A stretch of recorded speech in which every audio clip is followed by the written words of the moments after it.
Disclaimer, we'd like to note before the start of this interview that the opinions about to be expressed by the guest on tonight's Gettin Salty Experience podcast are that of the guest and do not directly or necessarily reflect the views of the host of the Gettin Salty Experience podcast.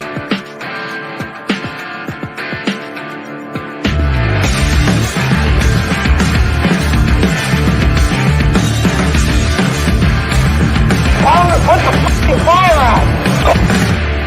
You're listening to the Gettin Salty Experience podcast. Hello!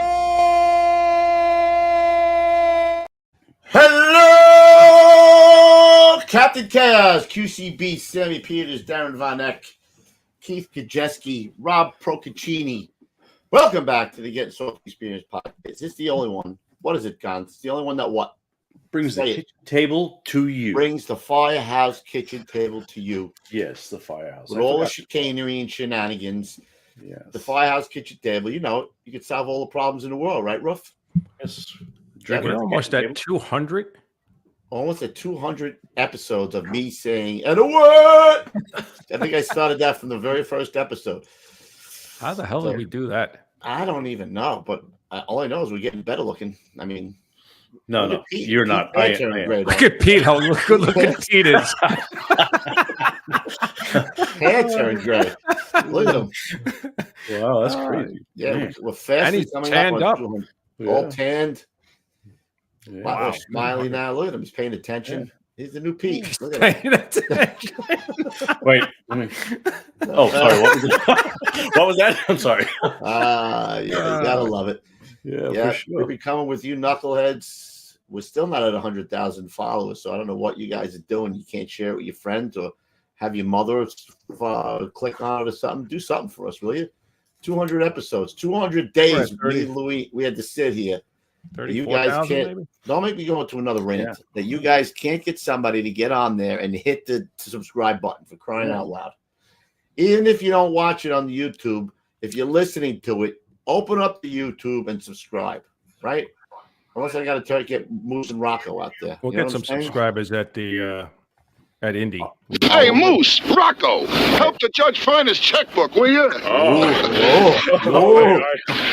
We'll get some subscribers. And don't forget, with the big announcement, the merger, Salty Wire, merging with Firewire, will be happening, this, I think, right around Indy or something like that.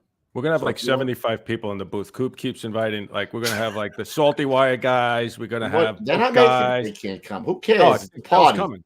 Phil's coming. When did he say he's coming? He's not coming. He texted me. I think he's coming. You're full of shit. Oh, my kid. Yeah? You must be out of your goddamn mind. You got to be out of your goddamn mind. Wait. You must be out of your goddamn mind.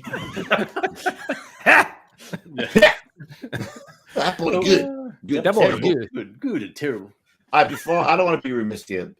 I have to say happy birthday to my chubby little brother in heaven. Today is his birthday, Gons. Yes, sir. Boom. There he is. There he is. Me, the Rug, and Chief Smiley Pants over there. The Rug don't look too bad on him there. It looks pretty good. It looks good there, man. I miss that guy every day. Yeah. Talk about a guy. He would be a guy to have on the show, man. Wow, could you imagine? I can't. He'd be out of control. He would be out of control. If you think Coobs is out of control, times that by 10. Yeah. We'd be talking about politics. And then we got the guy on the left, the straight guy. You always got to have a straight guy amongst us. You know what I mean? They look like brothers. Coobs, I don't know because he's got that sideways nose right there. So I don't know if he's related. You stop it. I'm hurting my own feelings by saying that. Anywho, there he is. Richie Kubler, Richie Jr. coming in shit hot on his birthday. What was that? How old would he have been? 60, 65? I don't know. Wow, 65. 65 or 65? I don't know. Fuck, that's old. Which was it? Did a nut just drop? Well, I'm 50. I'm 50. I'll be 56. So Chief Steve is 66. I'm gonna be older than that. Shit. Like Peter Brady there. When it's time to change, then it's time to change who you are and what you're gonna be. All right, we gotta play commercials because we gotta get the Chief out here. That's scary. You know that by heart.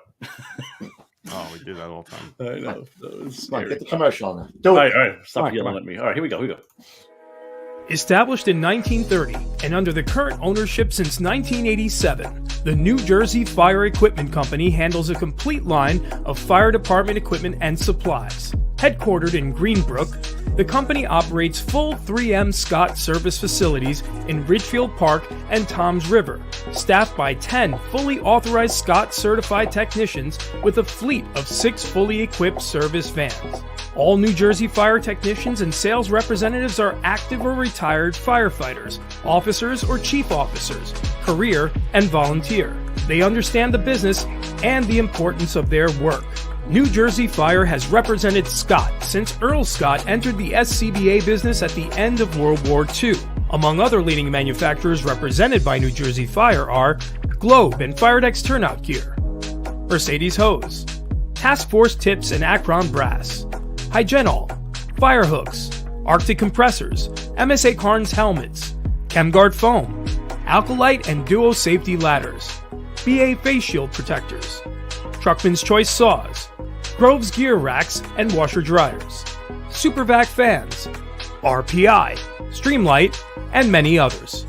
A New Jersey incorporated and based company, sales and service are limited to the state of New Jersey. Find us now at www.njfe.com. That's www.njfe.com.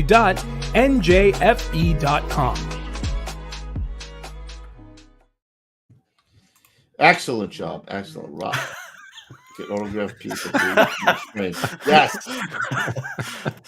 And listen, we will be at Indy for you guys in booth 10002. And it's going to be announced there. Not announced, but we're going to unveil there, Gons. Get it up. Get it up. What are we unveiling there? We've been waiting a long time. They're waiting to get it. They're waiting to get it in the hot little... There it is. The Getting Salty Pizza Cutter, Partner Saw Pizza Cutter. Where's the music? Where's the sound? Which one do you want? What sound would you like me to play? You know what sound goes with that. Oh, my bad. I'm slacking. No. It won't shut off. I was just messing around. Partner Saw Pizza Cutter unveiled at Indy. Play that other music again. Play the other music. Come on, that was some good shit, right?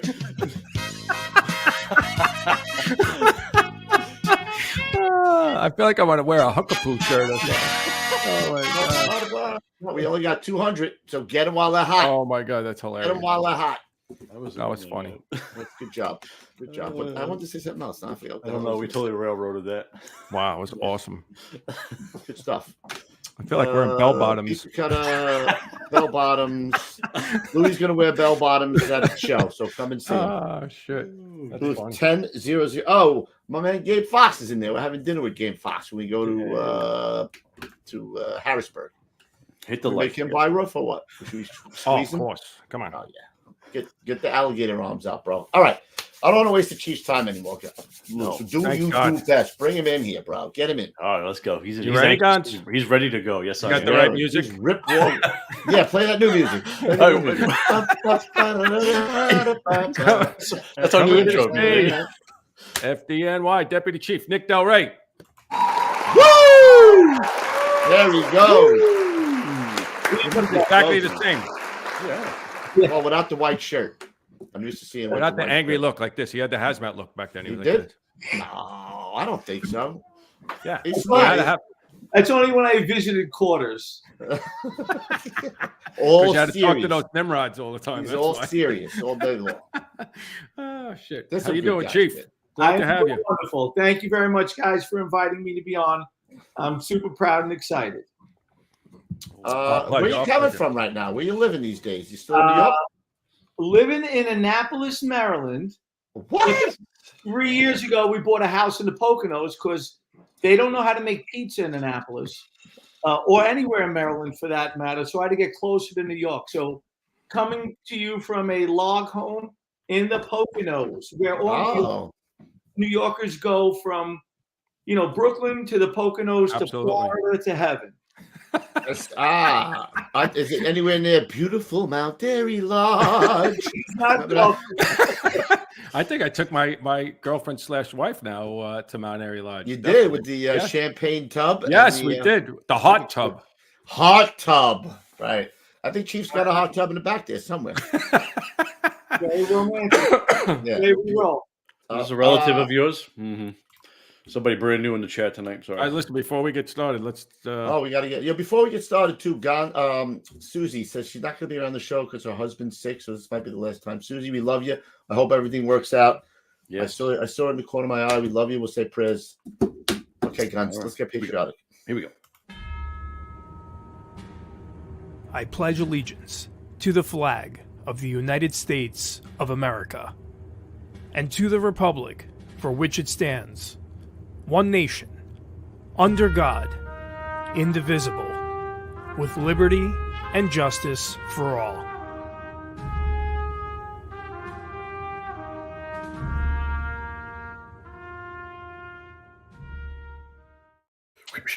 Oh, we Amen. forgot the word of the day. Yeah, I texted it to you. I want to see what you give me, but It gives me goosebumps, brothers. It does. Country in the history of the world.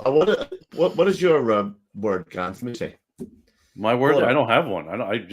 We had. No, I got rid of that one we had. All right, moving on. Ethyl methyl bad shit is the that's the word of the day. Ethyl methyl bad shit. Let's say hazmat monitoring. We'll see how many times monitoring comes up. Monitoring? Yeah, never. Yeah, monitoring. It has to be something that I want, like ethyl methyl bad shit. So, All right. all right, let's get into the Chief. Let's dive right in, Ruff. We're gonna dive right into the Chief's career. Also known as Nicholas Del Rey, also known as Court Street Nicky. Maybe you didn't know that, Ruff. He was Court No, I Street didn't know Nicky. Oh, you Where'd did. you get that one from? You pulled it out, little bird? I guess on Court Street. Born and raised on Court Street in Brooklyn. And when I got to the firehouse, that's what they decided to call me, Court Street Nicky. Court Street Nicky. You grew up in Brooklyn, right? On Court Street, evidently. What got you into the job? Any family on the job? What was early life for Court Street No Nicky? family on the job. So my mom was taking care of my older brother who was sick and used to drop me off at my aunt's house to babysit. And my Aunt Kitty on DeGraw Street didn't know what the hell to do with me. So she took me to the firehouse, 204. 204. Holy shit, I knew that. It's a great firehouse. Great looking 204. firehouse. And they closed it down. Yeah, they closed it. But yeah, that's what got this FDNY in my blood at probably 5 or 6 years old. Were you like Spider? Did you get the guy's drinks like Spider? Okay. Hey, fuck you, Tommy. Oh, whoa! Allegedly. No, you ain't all right, Spider. You got a lot of fucking problems. No, I thought you said you were all right. I ain't all right. You ain't all right, you little fucking prick. Shit. Sorry. Have you, Coops? Do you ever see that firehouse? It's like in the middle of a residential street. I think it was two, if I remember right. It was two different. Oh no, it was one building there, right? One single One engine. single engine. Right. Find that, Gons, if you can find it. It was a 204. You said, right? Firehouse. Yeah, It's engine probably worth 204. like $10 million. Oh, God, over there especially. Forget it. I had a couple night tours there. I covered through there. The 204? Yeah. Mm-hmm. It was a nice little mob run neighborhood when I grew up. And then everybody sold out and moved to Staten Island and New Jersey and witness protection and not Court Street Nicky though. He didn't know. No. So you're over at 204 and you get the bug. You get the love right there, right? What year are we talking about there? It had to be what? 70s? yes, let's go with 7. Yeah. Oh, what a nice little Telling you, wouldn't firehouse. even know, Coobs, on that block. You wouldn't even know. Brooklyn Even though that's abandoned, I figured that was not a bad one. Oh, to it does. pull up. BFD, Chief. Yeah, you're right. Fire department. Amen. Oh, wow. That's an awesome building, man. I would love to buy that. Yeah, 10 million, I think, is that's Yeah. about right there, Chief. No doubt. Over there, forget it. Look It at used, that. to be called Red Hook until the real estate value went up. Now it's Carroll Gardens. Oh, excuse me. Oh, excuse me. Wow. Carol Those Gardner. real estate people, they know how to do it. Oh, we'll change this over here. But it looks good on you, though. But it looks Yeah, good. on you. yeah. Oh, forget Court, about it. Court Street Nicky was a big browser. I'm half browser on my mother's side. I'm a little browsing. A little browsing. All right, so we're talking about what we say the 70s, late 60s. Let's go with 70s. Don't make me that. 70s. All right, so they're jumping on the back there, no mask, dungarees, and you're hanging out in the firehouse, and you get it in your veins right there, right? Yeah. So You go to high school. Did you take the test right out of high school? What test? Oh, geez, that's a tough question. No, I mean, we had some delays due to diversity. Right. Back then. But yeah, I took the test when I was maybe 17, 18. Mm-hmm. Got hired when I was 21. And then I went to college and was a DOS programmer. DOS. Holy shit! Now That's early on, baby. Yeah, that's early on. With a floppy disk this big. That was like one. That was like this, Coops. 1000100100100. Yeah, like you just kept doing that for like. Yeah. On his Commodore 64. Bill Gates ruined everything. We had all our DOS. Wow. Anyway, did you finish school or no? Say it again. Did you finish college or you never finished? I left college to become a full-time DOS programmer in the garment district. Oh, I thought that's what you were going for. I was a full-time DOS programmer in the New York City garment district. Oh, wow. With a few straight men who actually worked in the garment district. Oh, you probably cleaned up the broads over there. Like Wolf of Wall Street a little bit. Nice. He had the good duds on, at least, you know. Oh, probably, bro. 85. Yeah, he had the Shams the Baron shirt on, bro. The members only jacket. He was working it. Yeah. And he had the 3.5 floppy in his back pocket. and I was in, I was spring break, Fort Lauderdale, 1980 something or other. Yeah, now you're in my neck of the woods. I called my mother because I was a good son, and she was like, "You got this letter from the fire department saying you need to come in, for Wow." I'm like, "Holy shit! I got to stop doing everything." Yeah, right now, they're about to test me. Got to stop a little toot-a-roots, a little something, a little one for you, one for you over here.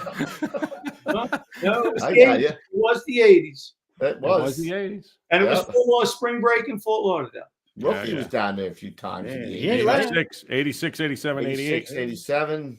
Yeah. There was nothing bad going on down there, Chief. You're good. No, nothing. All good. I'm sure there's plenty of smiles. All right, so who's in your probie class? You go in, what does it say in here? It doesn't say. What year did you go in? October of 85. Mm-hmm. We graduated in December. Probably, I'm going to insult people by not remembering them. Uh-huh. The biggest ones I remember was Tony DeVita. Del Rey and DeVita, we were close. All right, and Tony retired as the chief of training. And his dad was the chief of training at some point. So Tony and I came up through the ranks together. Loved him. We had some interesting times together throughout our career, including at headquarters, which is always. Oh, look at that guy. This guy. Forget about it. Wow. I don't know. What is that? What do you got going on? Yeah. What is that? A rug on there? What's going on? How did that? He's got a wig on. Maury's wigs. They don't come off. They don't come off, even in water. Wow. I knew how to use a blow dryer back then. Back then, yeah, man. Yeah, look at that, huh? A little Stallone-ish, little Stallone Pacino. Yeah, I can see something. Yeah, I can looks see like a cop. Like he wants to beat you with a Motorola or something. I don't know. A Motorola shampoo he wants to give you. and honestly, the person I need to give shout out to props is Jeff Borkowski, who is in my probie class. Jeff Borkowski. I never heard of him. Never heard of him. I love Jeff. Yeah. Who became a battalion, one of my drivers. That's right. I forgot. And I didn't know what the hell I was doing out there. And Jeff had his arm in my back saying, like, Chief, just tell him to do this. Hey, listen, everybody needs yeah, exactly. Yeah, I got you over here somewhere. That happens a lot. Jeff's a big part of my career. Jeff's a good dude, man. Jeff's a really good dude.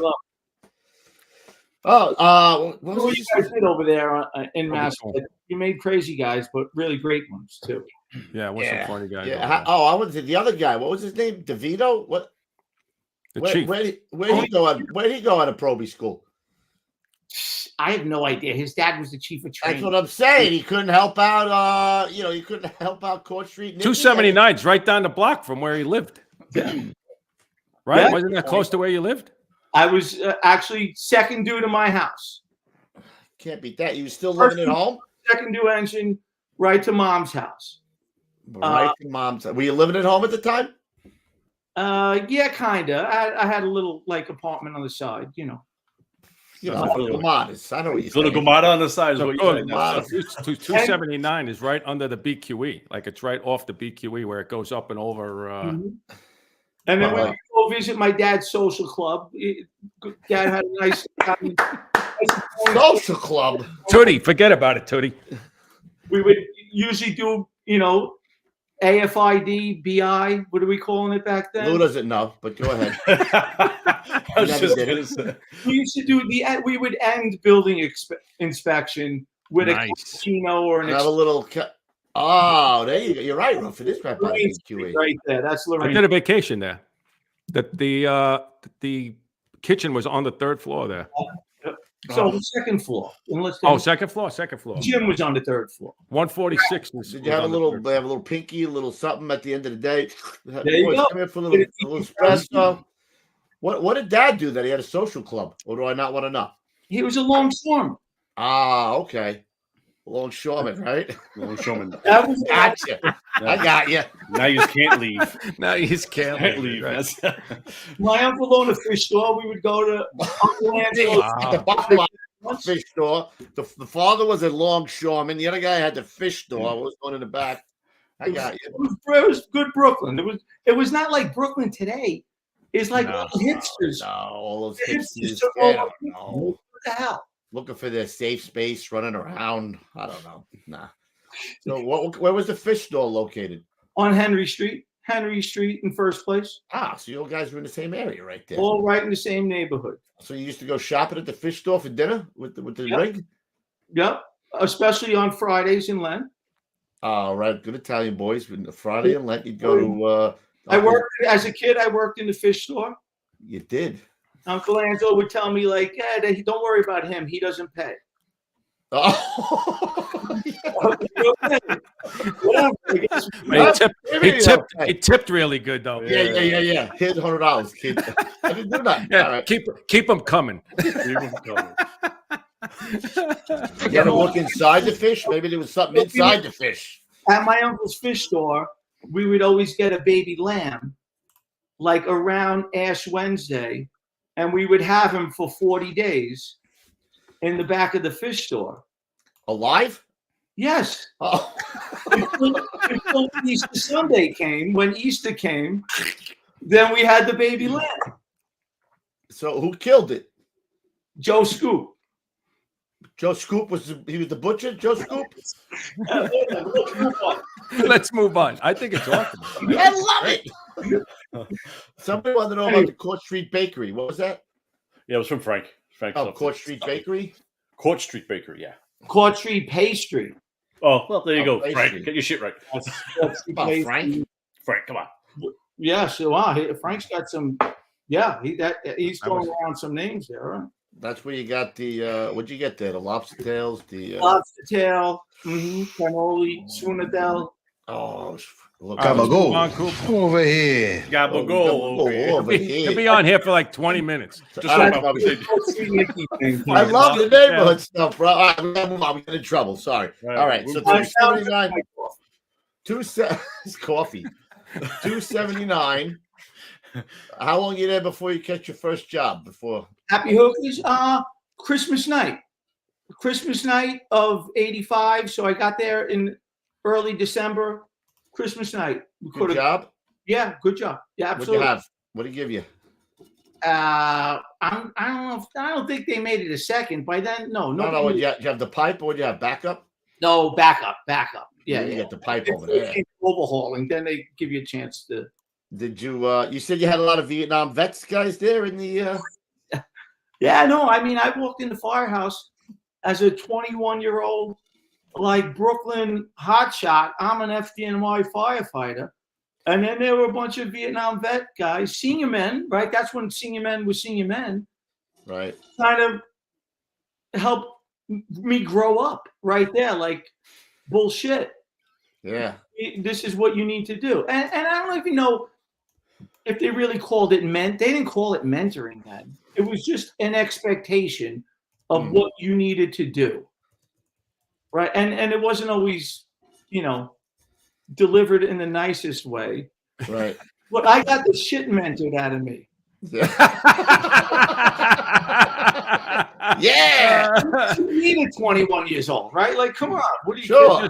Chief, they just put you on the path, right? Just Right. keep you on the path. That's Certainly. it. Like you said, back then, now everybody has all this nurturing and all this other shit. Back then, it was just be a man, do the right thing, do what you're supposed to do, Give up your can. It never even made it to the office. Everything was solved in the kitchen. And then I retired as a deputy chief, and I was afraid of the probies. Are you kidding me? I'd stay away from them because I would get in trouble if I interacted with them. Oh my God, forget it. Yeah. Who are your bosses there? You remember the bosses that you had there? Probably biggest one, George Kean, was definitely a big influence as a lieutenant there because he always, and I grew up playing team sports, right? So like our FDNY is a team, right? You need to function as a team, and the team needs a leader and a coach. And listen, even if you screwed up sometimes, it's okay when it's coming from the coach. And then he would also like make sure that he knew how to keep the chiefs in check, which taught me a lot. Like just because the guy's got a white shirt and a maple leaf on his collar, bullshit. Someone needs to keep him in check. George did an amazing job of keeping him in check as a boss. For sure. I try to keep Gonzo in check all the time, bro, with maple leaf. I tell him I'll take that maple leaf and I'll. It's oak leaf. It's oak leaf. Sorry. What do you have, Gonzo? Do you have an oak leaf? No. What is it? What are you talking about? Refresh my memory. On your collar, Chiefs. It's what do you call it? Cross trumpets. You cut the circulation off. Yeah, trumpets. The typical battalion badge. Yeah. They don't have anything else. Nothing else fancy. Just typical cross bugles. I don't know. All right. Cool. All right. I'm hanging out with too many Canadians because I call it a maple leaf. But it's no. What's up, eh? Very, very plain Jane. Hockey. What's up, eh? All right. So you stayed there for what? 4 years? 4 years. Went across the floor after a while.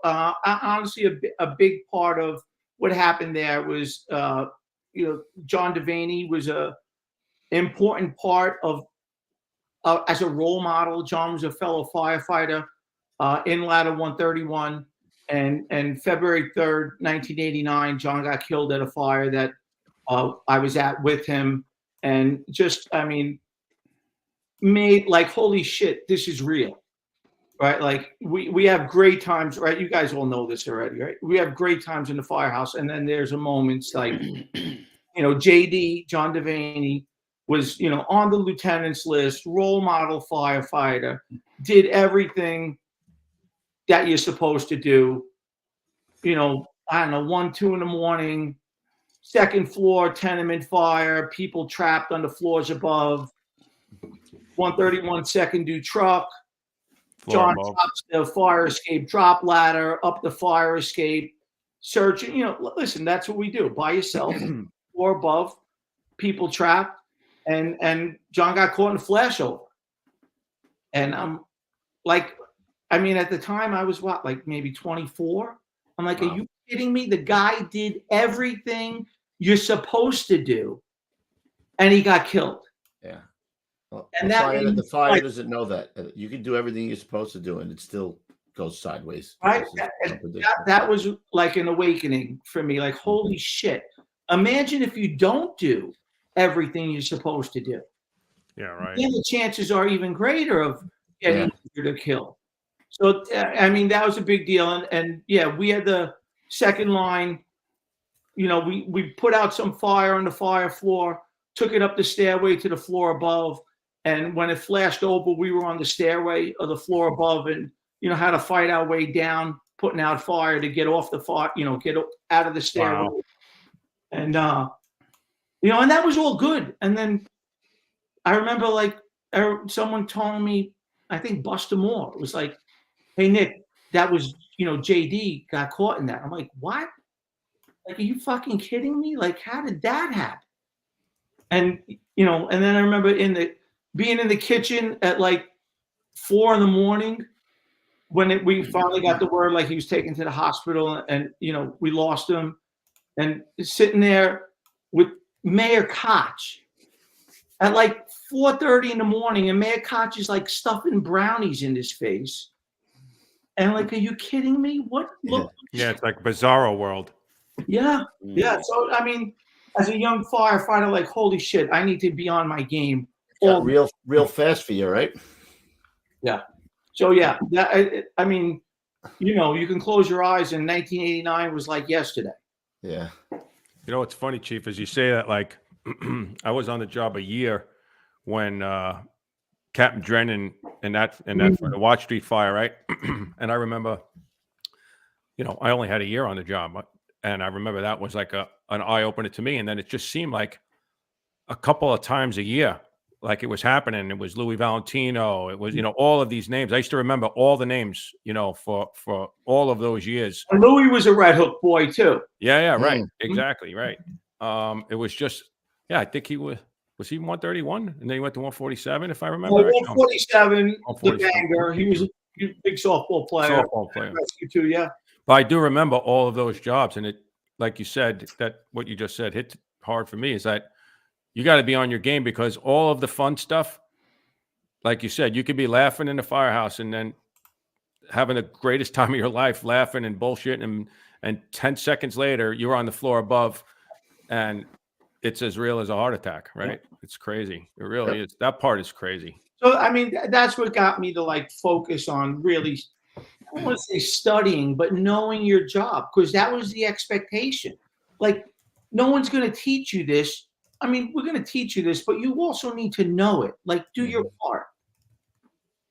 And I was fortunate enough being there with other young firefighters like Stevie Spall, Tommy Lapola, and we got in the books together. Oh, yeah.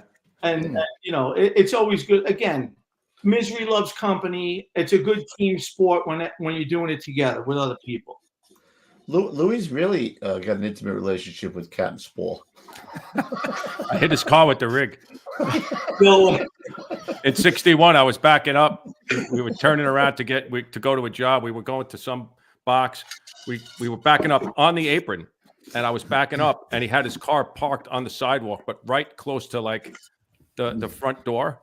And as I was backing onto, you know, just to turn in and turn out, I said, you know, I look in the mirror just real quick as I'm backing up, because I'm on the apron, right? And I look over and I see a car shaking in the mirror. I slam on the brake. I'm like, oh shit. He's like, what's the matter? I said, I just hit a car. He goes, which car? I said, there's a white car on the sidewalk. He goes, that's my car.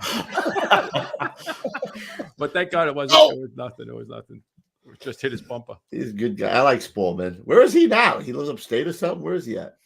He's retired, right? Yeah. Did he retire? I know he was in the 9th Battalion. I lost track of Steve. We were close. He was an engineer, right, or something? Like, wasn't he like one of those smart guys? Yeah, something like an engineer or something. I think civil engineer. Civil engineer. He helped us even at HazMat Ops build what did we build? A training trailer facility. And when we first built it, Steve's like, "That's no good. That's not going to work. You need to." That's not any good. Yes. Who was building it? Denny Carey with his one eye.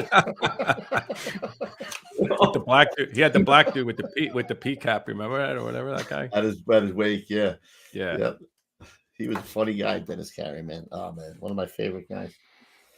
Oh, all right. So after let's see, 131, you get into a study group with Spall, Tom Lapola, etc. Tommy's in the 8th Battalion, unless he retired too. Uh-huh. I don't know. Love these guys. Miss them. Oh, we already talked about Dad's Social Club, the Uncle's Fish Store. There was one that I missed here. The Extra Man Riding Heavy detailed to 148, bro. So that's why I learned what a deputy chief was. So probably 2 weeks in the firehouse. I don't know, 9:30, 10 o'clock at night. I guess 148 caught a job. A couple of guys tapped out, and we were riding heavy in 279 and 131. So they detailed us at like 10 o'clock at night to 148. And what do I know? I like fucking 2 weeks in the firehouse. So we go with a fellow firefighter to be named later. And he drops me off at my girlfriend's house, and he goes to Farrell's, and that's how our detail started at like 10 o'clock at night.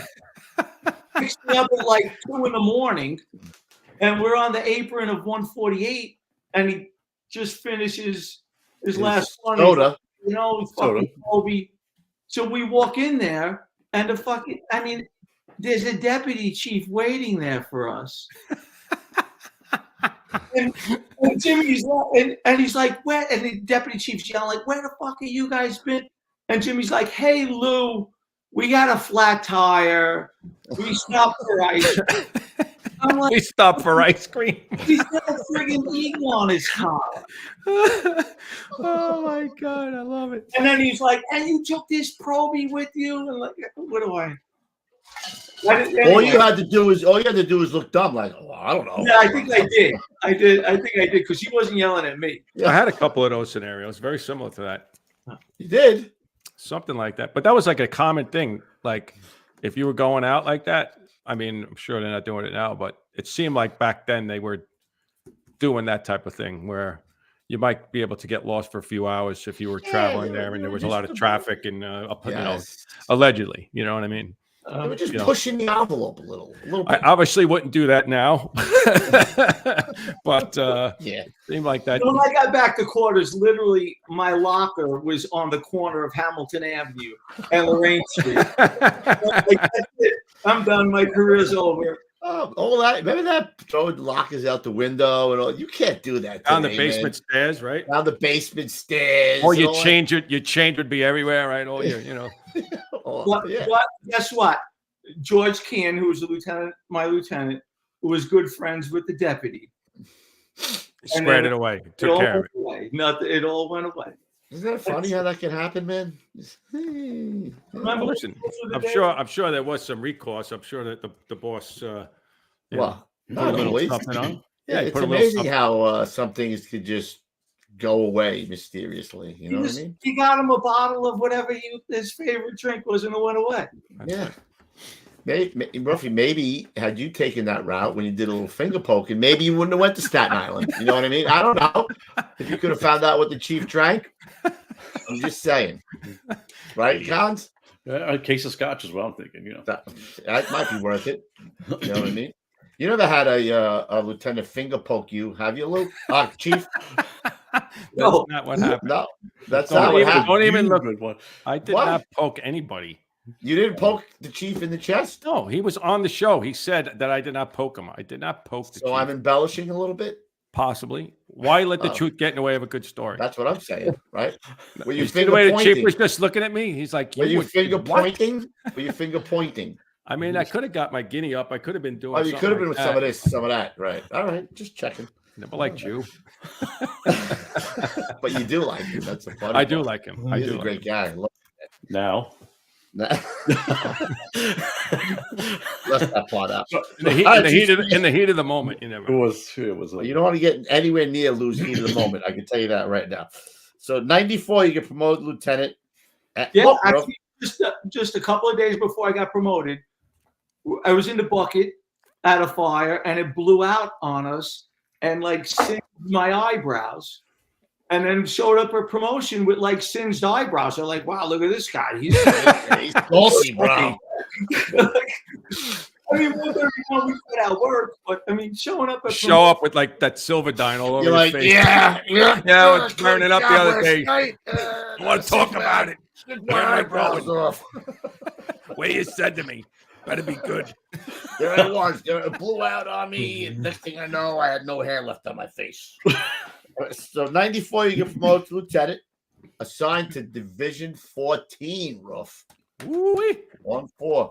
That's before the squad was there, though, bro. 94. Yeah, I had already moved out to Hop Hog, Long Island, to raise the family out on Long Island because nothing bad happened on Long Island. No, ever. I didn't know you were a Long Island guy. Turns out that's not true. Wait, were you out? Was Petey Brennan out there when you were out there in Hop Hog? No. Yeah, a lot of firemen, a lot of Rescue 2 guys from Hop Hog. Joe Jordan and Mr. Joe Jordan. Yeah. We got to have him on too. He said he'd come on. We'll get him on. That'd be good. Yeah. All right, so you get promoted, and you didn't get assigned to 274, did you? Or you just covering? No, just covering. And with the challenges going on in 274 at the time, the word was if you didn't have a CD30 in, they were going to assign you there. Uh-huh. So I had a master plan, like I'm going to put a CD30 in for my old place so I could have a CD30 in. And then I know they're not going to send me there. Right. And I know then they can't send me to 274 because I got a CD30. I got a transfer paper in. Mm-hmm. And then whatever, somehow I ended up on the order going to 205 engine. And like, what the hell? How did that happen? Wait a minute. Hold on a minute. But, you know, like a lot of things in life, best thing ever. It's so funny how that happens. It's so funny. You don't think about it at the time. Right. And you're like, holy shit, somebody was watching out. You weren't thinking about bridge parties. That's why you weren't, you know. Bridge party. Great place to be a boss. Guys took care of everything, including the under the bridge party, where I used to go under the bridge with my girlfriend. You know, back in the day. It was a quiet spot to sit in your dad's car with your girlfriend, making out and talk. Necking. You were in a necking. No necking. Stop it. You were talking. The family show. Sorry. And 205 engine turned it into the under the bridge party, which was an amazing. When did they do that? What year did they start that? I think before I got there, I got there in like 96, 97. I went to like 2 or 3 of them in a row. I know that. Amazing. Best party ever. $20 a head for guys. All the beer you can drink. Girls were free, right? Girls were free. Dude, that's the only party you would ever go to as a fireman, and you would be outnumbered like 4-1 with women. Every other place you go, it was it's a goddamn hot dog party. This was not a hot dog party. And then, of course, what'd we do, Coops? We fucked it up. We fucked it up. Of course. Guys are swimming in the river. I don't know what was going on. Guys are jumping in the water. They were scaling the bridge. I don't know what was happening. Oh my God. Yeah. Well, that's how we roll. That's how we do. Isn't that how we roll? I swear to God, it was the best party ever. Only firemen and girls from all over the place, and we fucked it up. That's great. It was definitely a few. Yeah, it was definitely a few years in a row there. Yeah, they used to go and canvas out and give. Look at that. And that's my son Nicholas on 205 engine. Oh, very cool. I told him I was doing a podcast. He's like, "Dad, you doing what?" I thought you retired. Like, you know what a podcast is? He has no interest in being a fireman, your son? No, my gosh. Neither is mine. I don't know. Listen, I filled out the application for both my sons for them, and they're like, "No, we're good, Dad. We're both." Yeah. Nicholas is an industrial engineer, and Chris is a biomedical engineer. I mean, come on. What are you talking about? Come on, you got smart guys there. I know. And I'm like, don't you want to be a fireman? Well, I tell her all the time.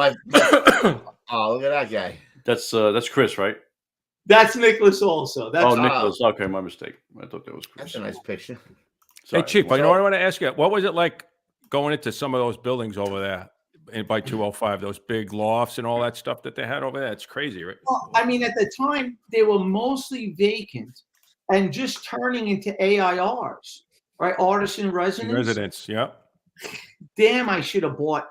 Oh, my God. Oh, my God. We say that all the time, right? It wasn't called Dumbo then. It was like just vacant buildings on Brooklyn and Manhattan Bridge, and now it's Dumbo. I think they got that because you didn't buy it. They're like, that Dumbo didn't buy those fucking buildings. Is that down under the Manhattan, Brooklyn, something or other? Yeah.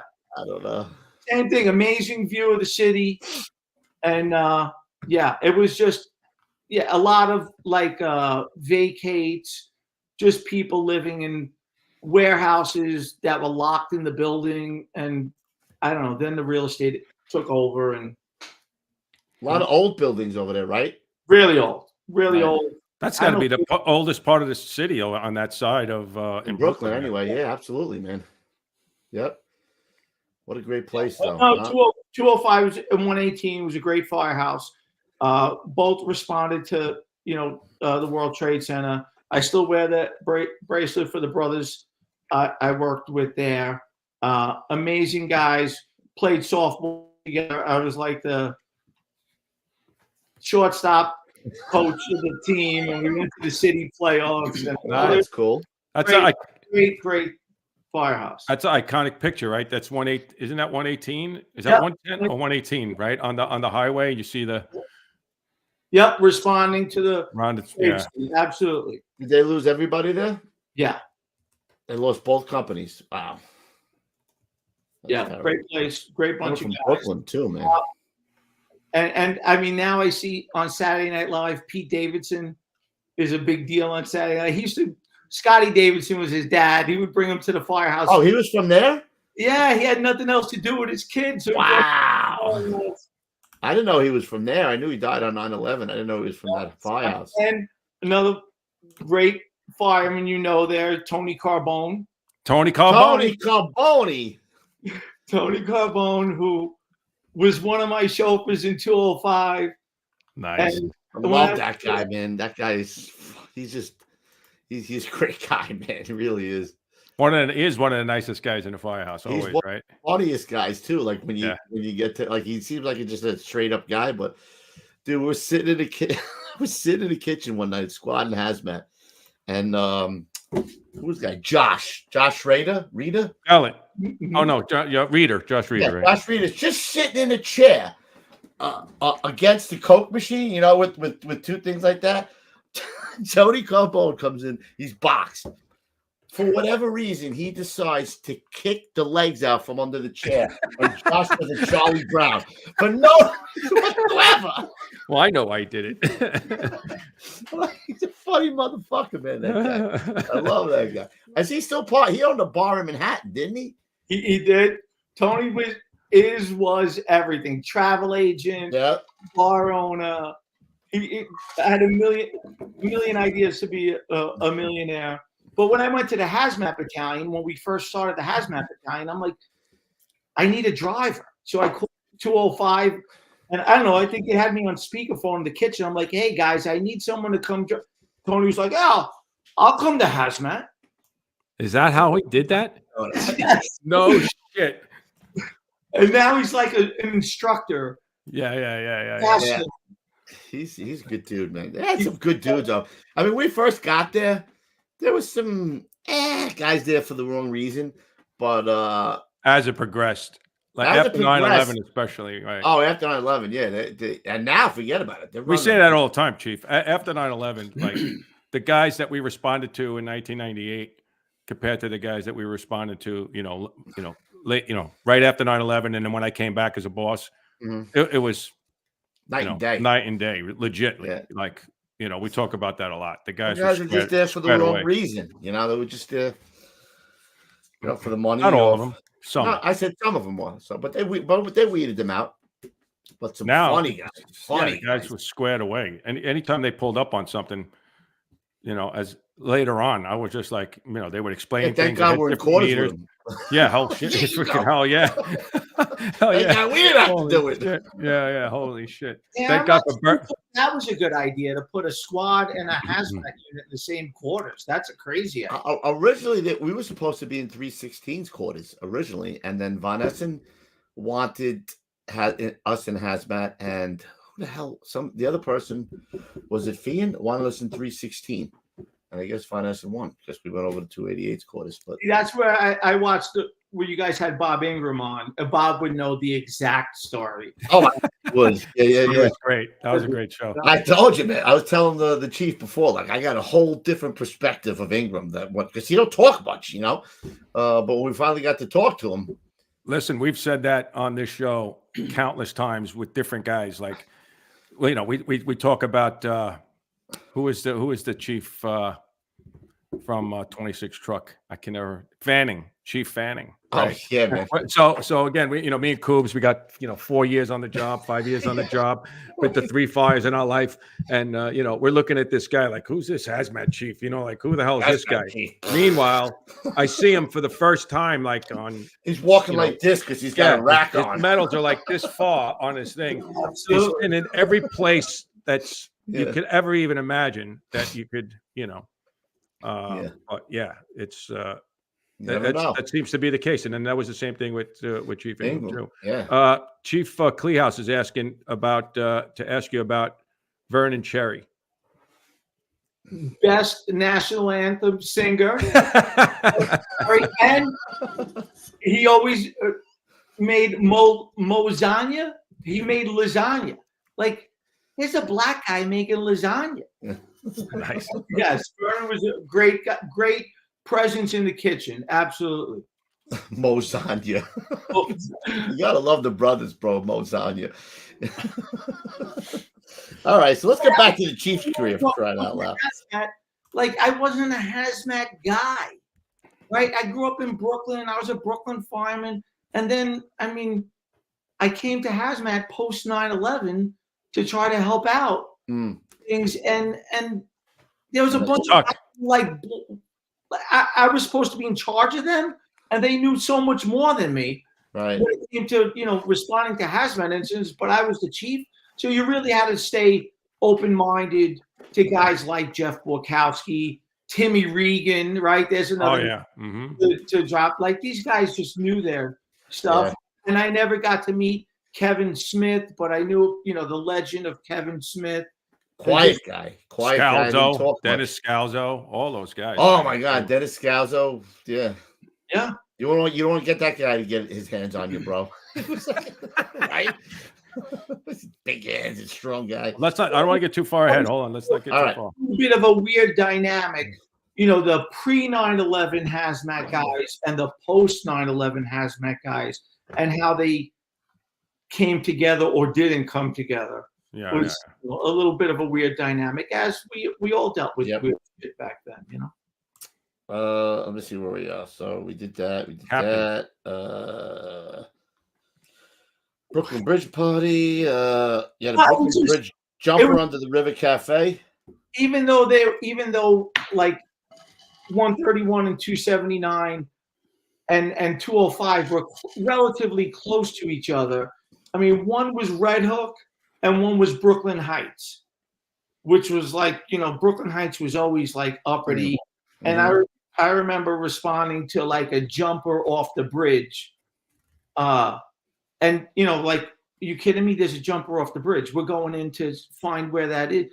And the River Cafe was like, it probably, I don't even know if it's still there, but a super high-end, like, snooty restaurant. Mm-hmm. It's still there. No, you can't come in here. I'm like, are you kidding me? You're coming in. I got the keys. See what's going on here. And of course, and I was the lieutenant there, young lieutenant. I'm like, you're telling me no. I'm a lieutenant in the FDNY. You can't tell me no. Oh, yeah. Yeah. And then we got back to quarters. The phone rang.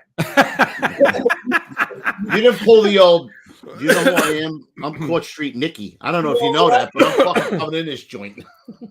And then the phone rang, and it was like, the commissioner said, I'm like, oh, geez, who's that? That guy, the phone never rang in Red Hook, right? Like, no one cared what you were happening there. But in Brooklyn Heights, you couldn't, like, start the saw on the apron, at 0900 because the neighbors didn't want you to. Oh, excuse me. Or, like, you couldn't turn the siren on till you made the we had that. We had a lady across the street from us at 288. Yeah, we had a lady across the street from us at 288. Used to call the mayor's office every time if we would go out with our sirens on. I'm like, dude, you bought the house. Start the swords. Firehouse. What do you want? I didn't tell you to buy the house. That shit still happens, man. Well, it happens down in Snooty, Florida. Yeah, we've had a couple of people complain that hey, exactly that. You bought the house knowing the fucking firehouse is right there. Come on. Yeah. Yeah. That's when you got to straighten shit out down there, right, Cons? Well, that's not Chief Playhouse. That's Chief Pritchard. Pritchard, yeah. I saw it. My bad. Who's chat? Is he going to ask me if he's going to pick up my phone call? Okay. Please, Chief. Jack Pritchard. Wow. Pick it up one. Pick me up. If you have Jack Pritchard listening to your podcast, there's some. I'm trying to get him on. I must call him once a month. Maybe I'll call him. Maybe he doesn't like you. Yeah, maybe that's what here. Take the hint. I'm still here. Cred right there, brothers. I'm just. You might think you're a Karen. Oh, he definitely thinks he's a what? Karen. he's like, What? Oh, all of a sudden you missed the sound effects. All of a sudden, Pete, you missed the sound effects. Good for you guys. Don't take those shit off nobody. Fuck you, man. All right, man. Sorry, Chief. We offer. No. Jack Pritchard has put out more fires than we'll ever even think of. God, please. Oh my God. Yeah. Let's Roof. Can we take up? Maybe we'll gotta pay the guy. Maybe he's waiting for a little something. Listen, I'll pay the guy. We got a few bucks. Yeah, I mean, we're on a fixed income, but we could come across with a few. Oh, look, Gonzo's got a bunch right there. We'll pay him. We'll go hit him up with the money. We'll get him the money gun. Let's go. Get on the show. Come on, Chief. Do I got a few hunch? It's a couple hunch right there. Yeah, right here. We got a few. You know? Jeez, I didn't know. I was just waiting. Stan Ryback told me I should do the show, and I'm like, okay, Stan. Stan Ryback. Who knows Stan Ryback? We don't know Stan Ryback. We know Jack Pritchard. Stanley. Stanley.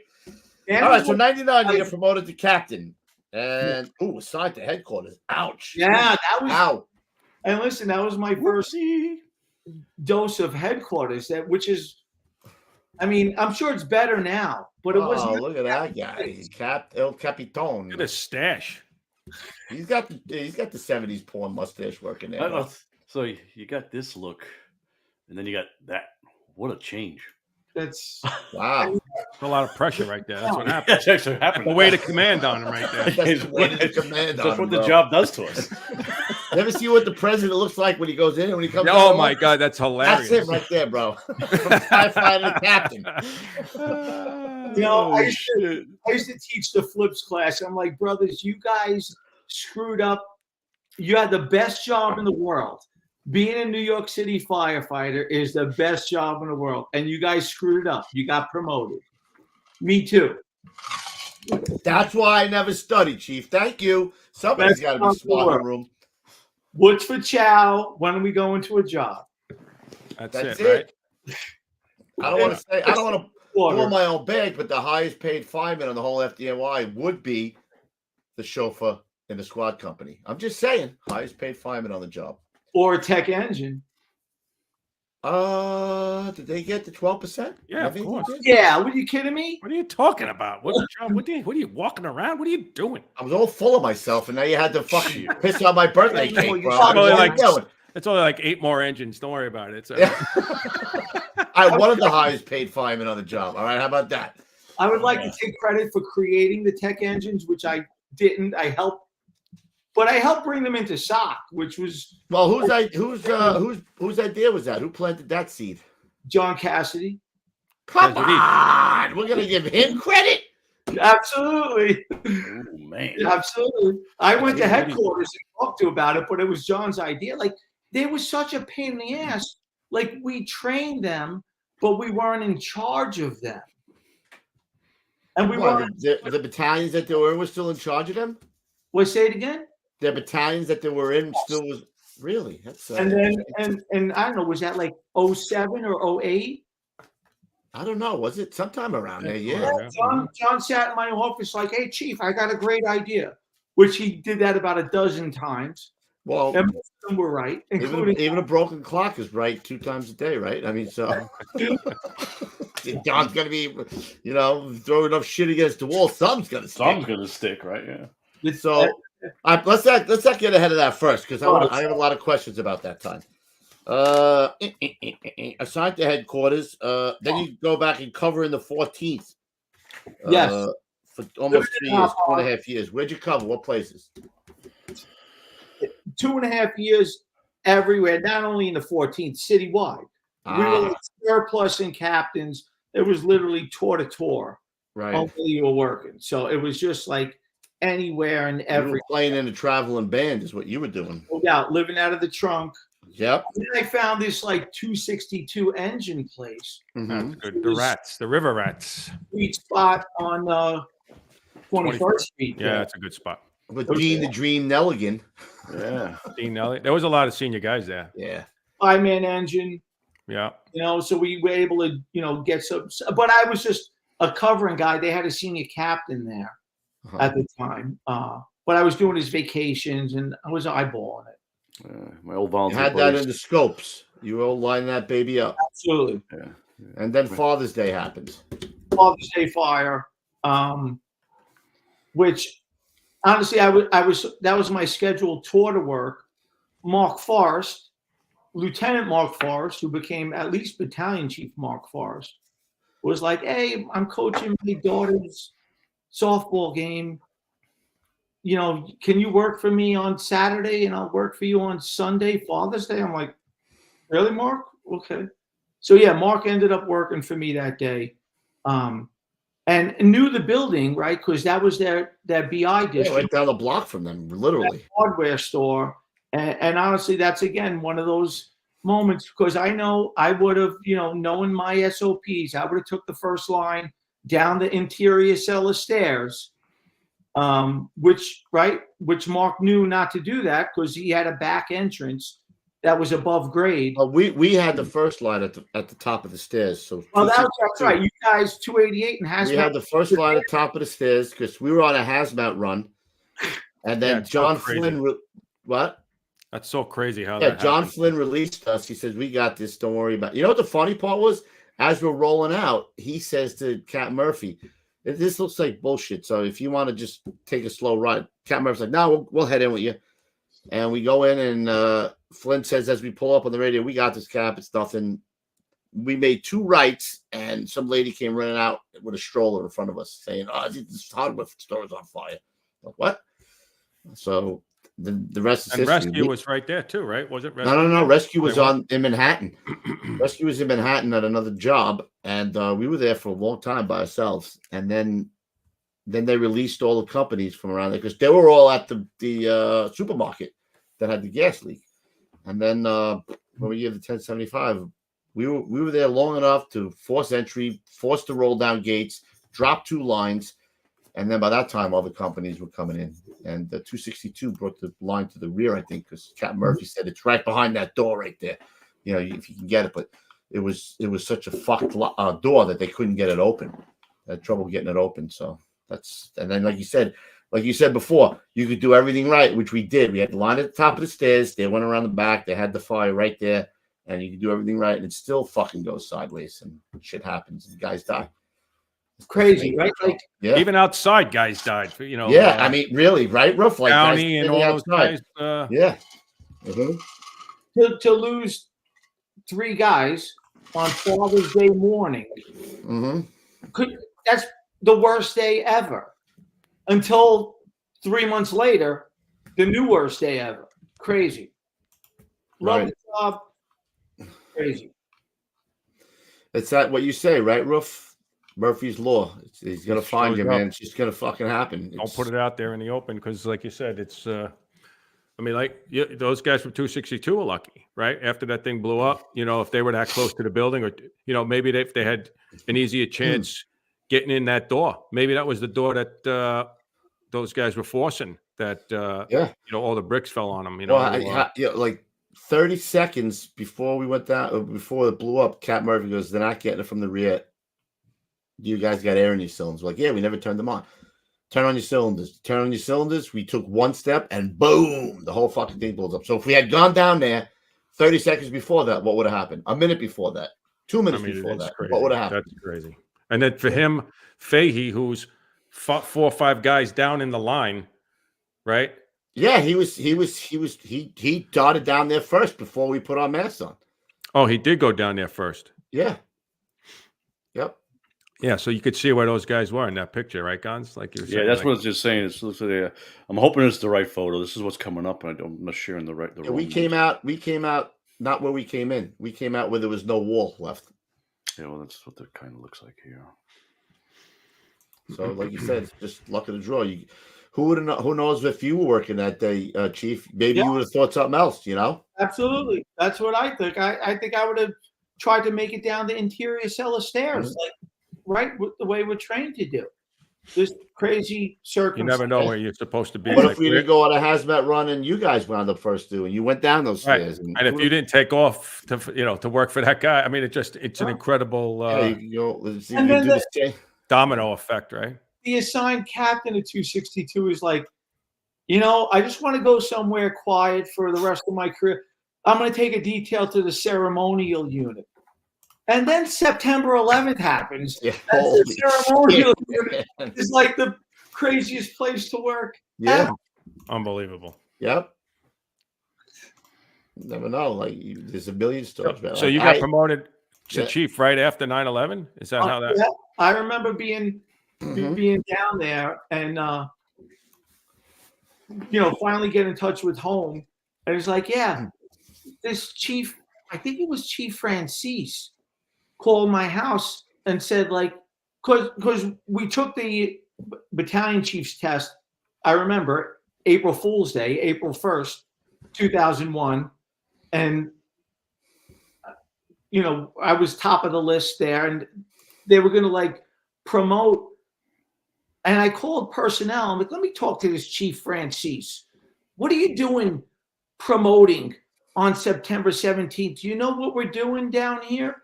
And he was like, shut the fuck up.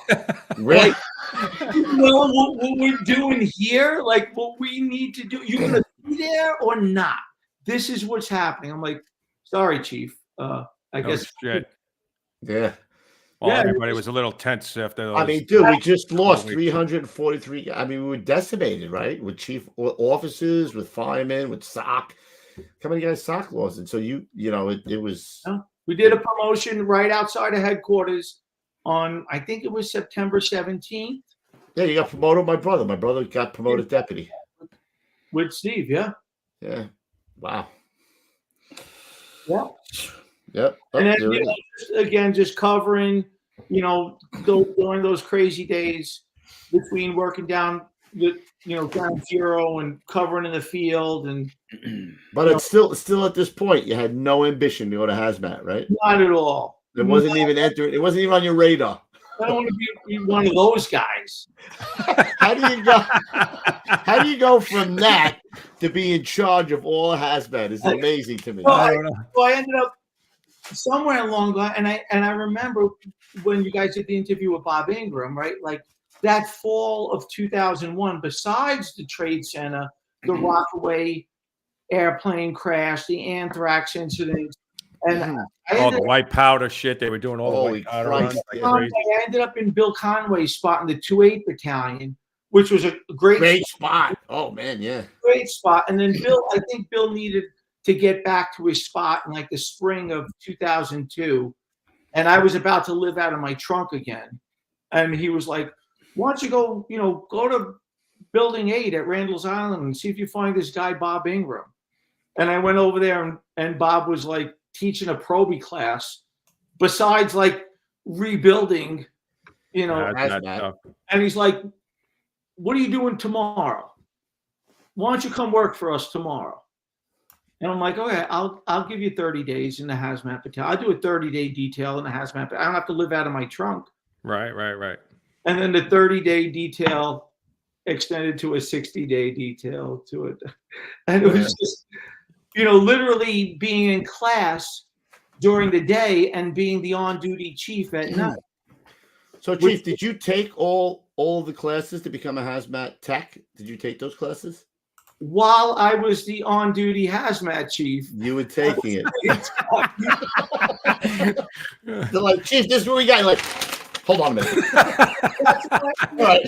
I was like, "Hey, Jeff Borkowski, what do we?" I remember being at an incident in the Diamond District where they said there was like when you mix, I don't get hazmat on you, but when you mix an acid and sodium cyanide, it releases hydrogen cyanide.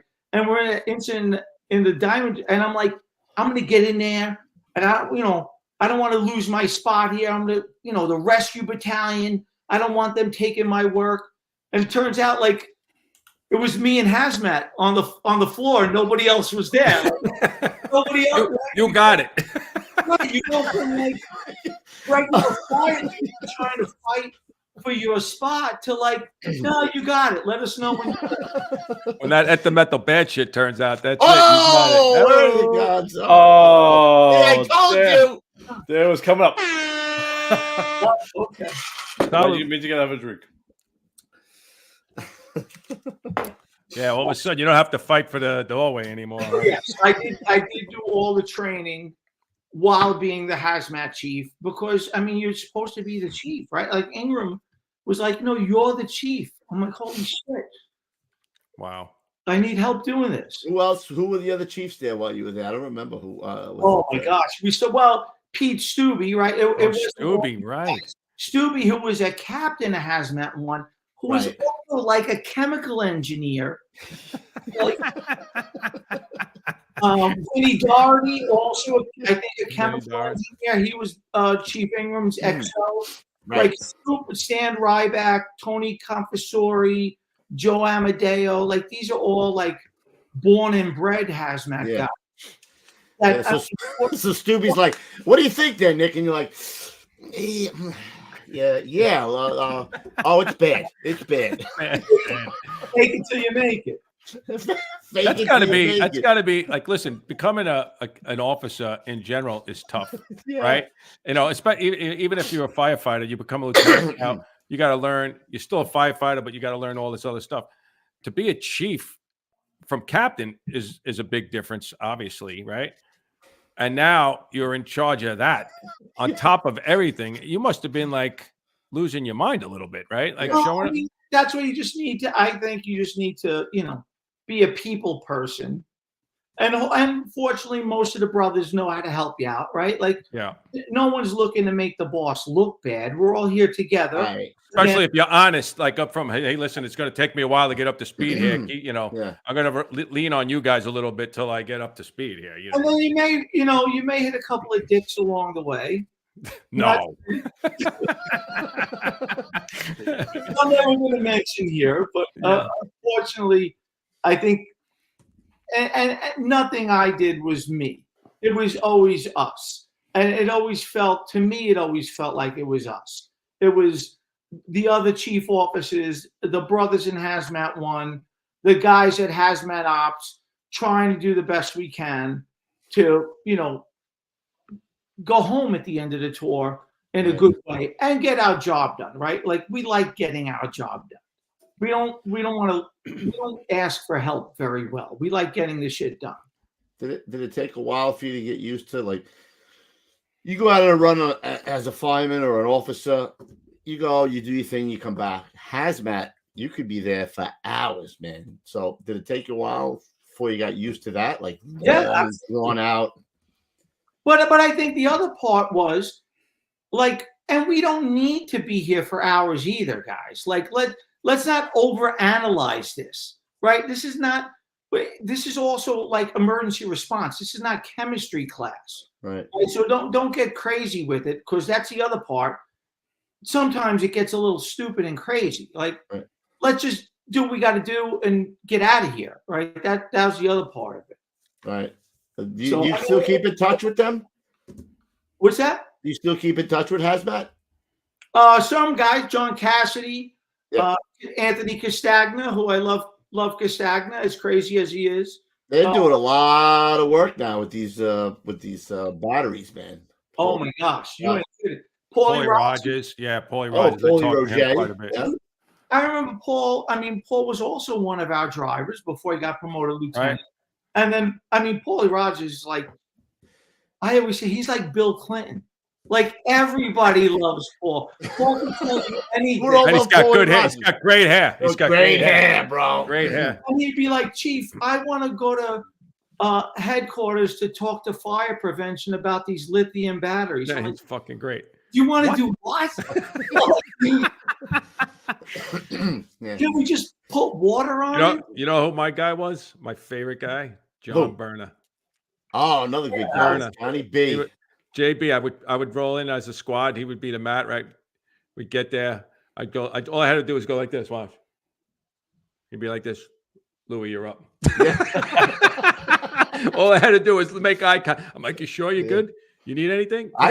You were gone. You were already in 90 and 103, but I caught some good jobs with John Burnett too, man. Oh, he was a good fireman, man. Yeah, good fireman. Yeah, I had a couple good jobs. I mean, listen, we're all wearing the same patch, but it's different going to like a top floor, row frame fire, and going to a hazmat incident. But we all need to still get the job done. Yeah. I'm gonna put you on the spot here. All right. I'm going to put you on the spot a little bit. Go ahead. I got you. Who are the top 3 guys that really impressed you with their knowledge and their capabilities in hazmat? Well, I mean, when you say hazmat, I have to always start with Bob Anger. The guy was besides his technical knowledge and his professionalism and how to be a chief officer, Bob was always my role model and mentor for sure. After that, I mean, John Cassidy is just fucking how you retain that much information in that head is just crazy weird. And John he was going through some tough times there too. Holy shit.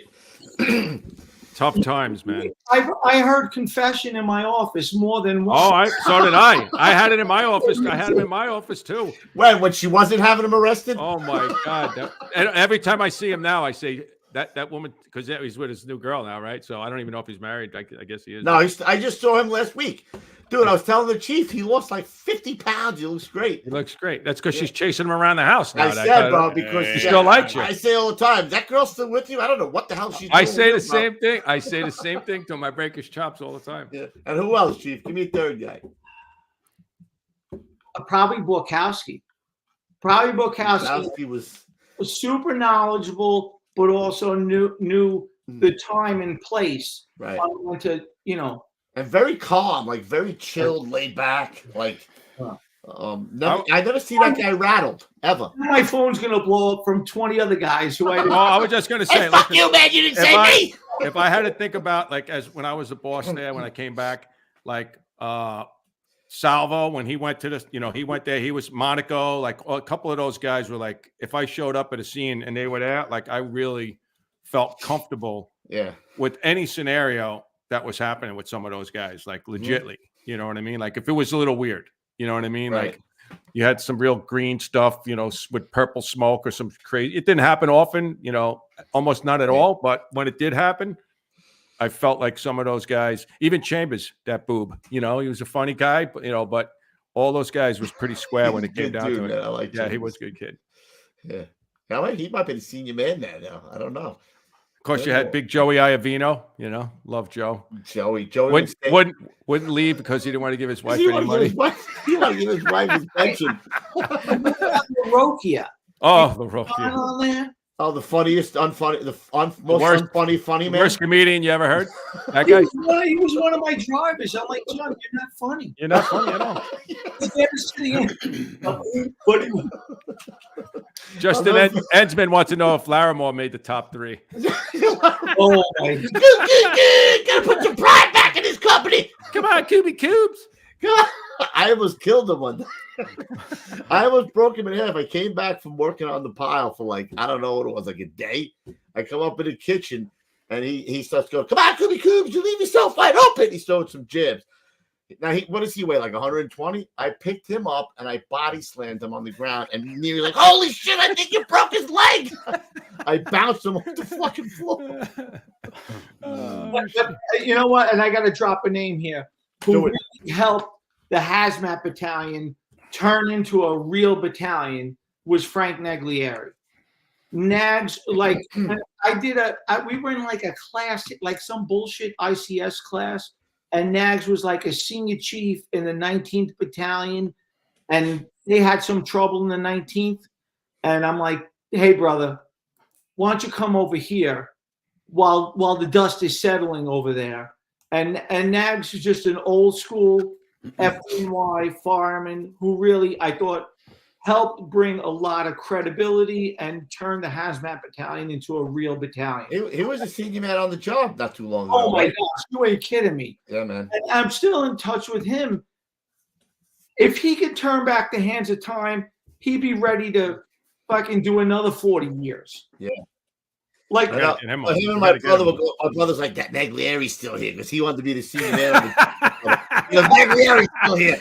Somebody take him out. He finally got it, but my brother was right. He goes, "You're only a senior man on the job for a very short time, bro." And then somebody else takes it. And Nags was like, "Yeah, he would in the morning. He'd be like, yeah, I just ran 5 miles before like 7 o'clock just for fun." I'm like, "Are you kidding me?" And I remember responding from headquarters when we had that helicopter try to land on the roof in Manhattan and hit the HVAC system and like fucking tore. And I remember responding from headquarters, calling the HazMat Battalion. I got his aide, Vinny Palmer, on the phone. And I'm like, let me talk. Oh, Vinny Palmer, I love that guy. I'm like, let me talk to the chief. He's like, can't.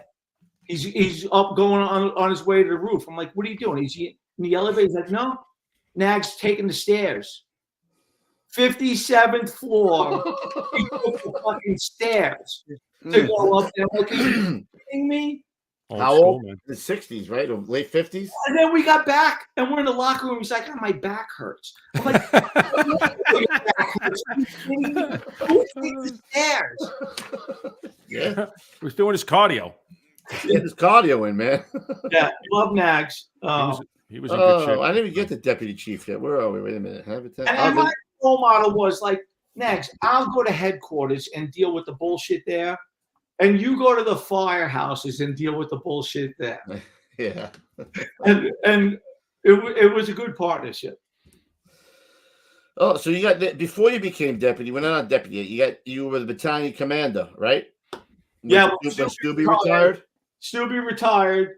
And Stubby, I love Pete Stubby. He didn't want to be the battalion commander. He just didn't want me to be the battalion commander.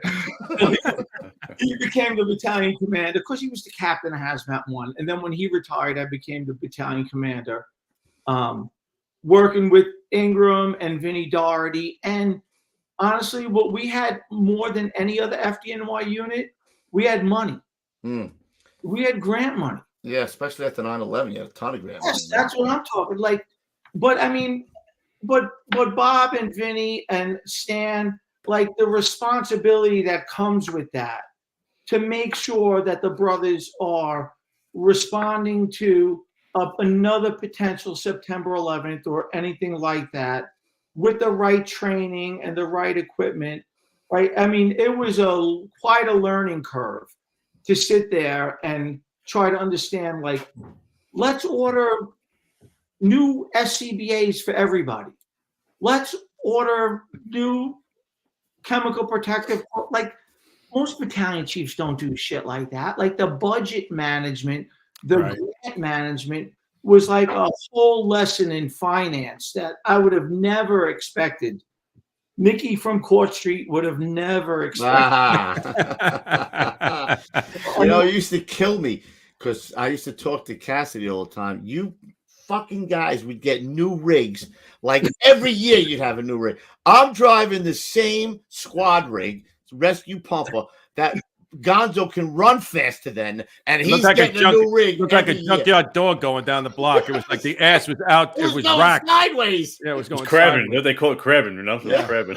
It was racked. And Cass is like, yeah, we're specking out a new rig. I'm like, you just got one last year, bro. Listen, I agree with you. It would be him and Castagna in my office saying we're specking out a new rig. I'm like, Castagna. What are you guys doing? He's like, yeah, we need to get another one. We need a HazMat 3. Like, what about a HazMat 2? Yeah.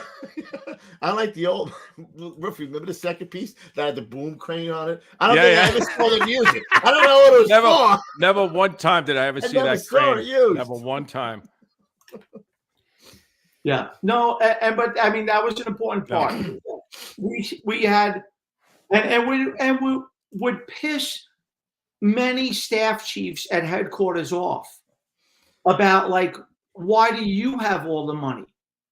I'm like, because the federal government is not giving you money to make the floor above the fire. Yeah. Like, I don't know what to tell you. It's not my fault. Don't blame me. Right. But they're giving us money to go buy new meters or new chemical protective clothing. They did start, Chief, not to interrupt, but they did start, like, after 9/11, like I know Chief Garrity, I remember him with the rescue battalion. They started doing grants, like a lot of grants. Like they did the SOC task force, right? And they started all these other things up, basically from what you guys started, right? I mean, that all came from what you guys started after 9/11, and then they just piggybacked it. Looked like anyway. That, which was a great idea, but it also, honestly, it came with some jealousy, and just like the specialization pay, right? Which we call specialization pay. It was friggin' hazmat pay. Yeah. All right. We decided to give it to the rest of the side. No, that's not. Thank you for that, by the way. Thank you. I appreciate that. Like everything he does, Chief Ingram had a whole comprehensive plan about you would get higher levels of pay based on the training you did.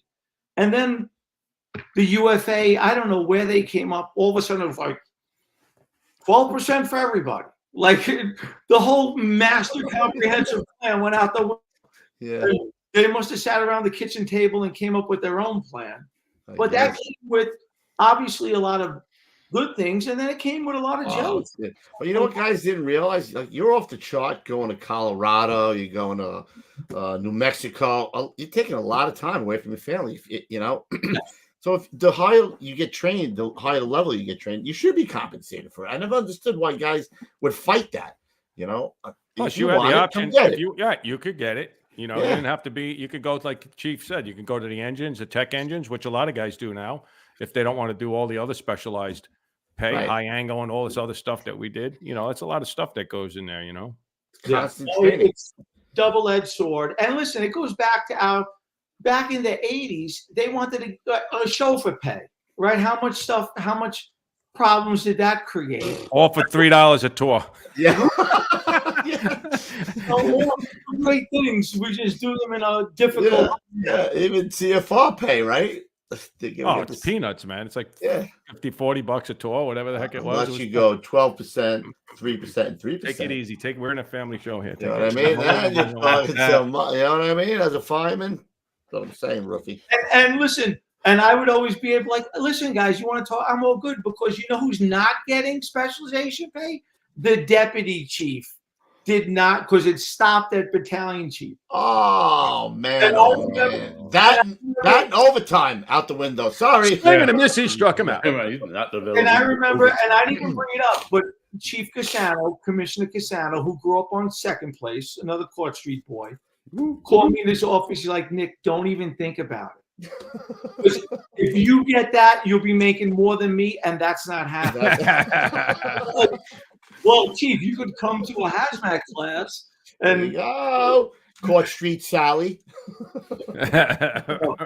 Mr. Cassano was a great chief of operations during September 11th, a great chief of department, and a great fire commissioner. You still talk to him?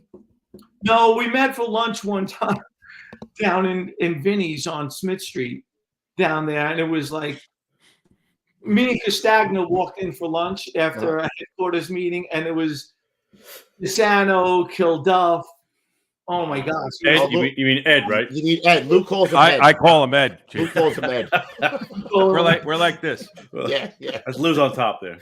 And they were all retired at the time, making fun of us in a good way. I'm just saying, try to get him on the show, but I've been told that he would never do the show. So all right, really, that's all right. Listen, great. It's not for everybody. That's what I'm saying. Oh, all right. So now we get promoted to deputy. So it says promoted 17, actually 19 over deputy chief's quota. Yes. Again, Chief Cassano, right? The plan was not my plan, but the plan was to make a deputy chief in charge of our growing hazmat empire. Mm-hmm. And that was and I was like 17 away. So they went over quota by 17, actually 19 deputy chiefs to get to me, which was crazy to go that far over quota. And Paul, oh my gosh, I'm losing my mind here. Give me a second, it'll come to me. Okay, 1 second. Who was that UFOA? Mannix. Come on. Thank you. Paul Mannix. Well, everybody both loved him and didn't love him. Yeah. He had a tough He was like 2 names away ahead of me. So he's like, Nick, the only way they're going to make me a deputy chief is because they want to get to you. Whatever. He would call me like all the time, like, Nick, how you feeling? You feeling okay? Because I know they want to get to you. Yes. Well, that's so fun. Listen, every list was like that, though, right? Yes. You knew who they wanted to get to, yes. and Right. you knew you were all right. Yeah, I was a pretty girl for a little while. So like, hey, I'll buy you lunch, Nick. Just be.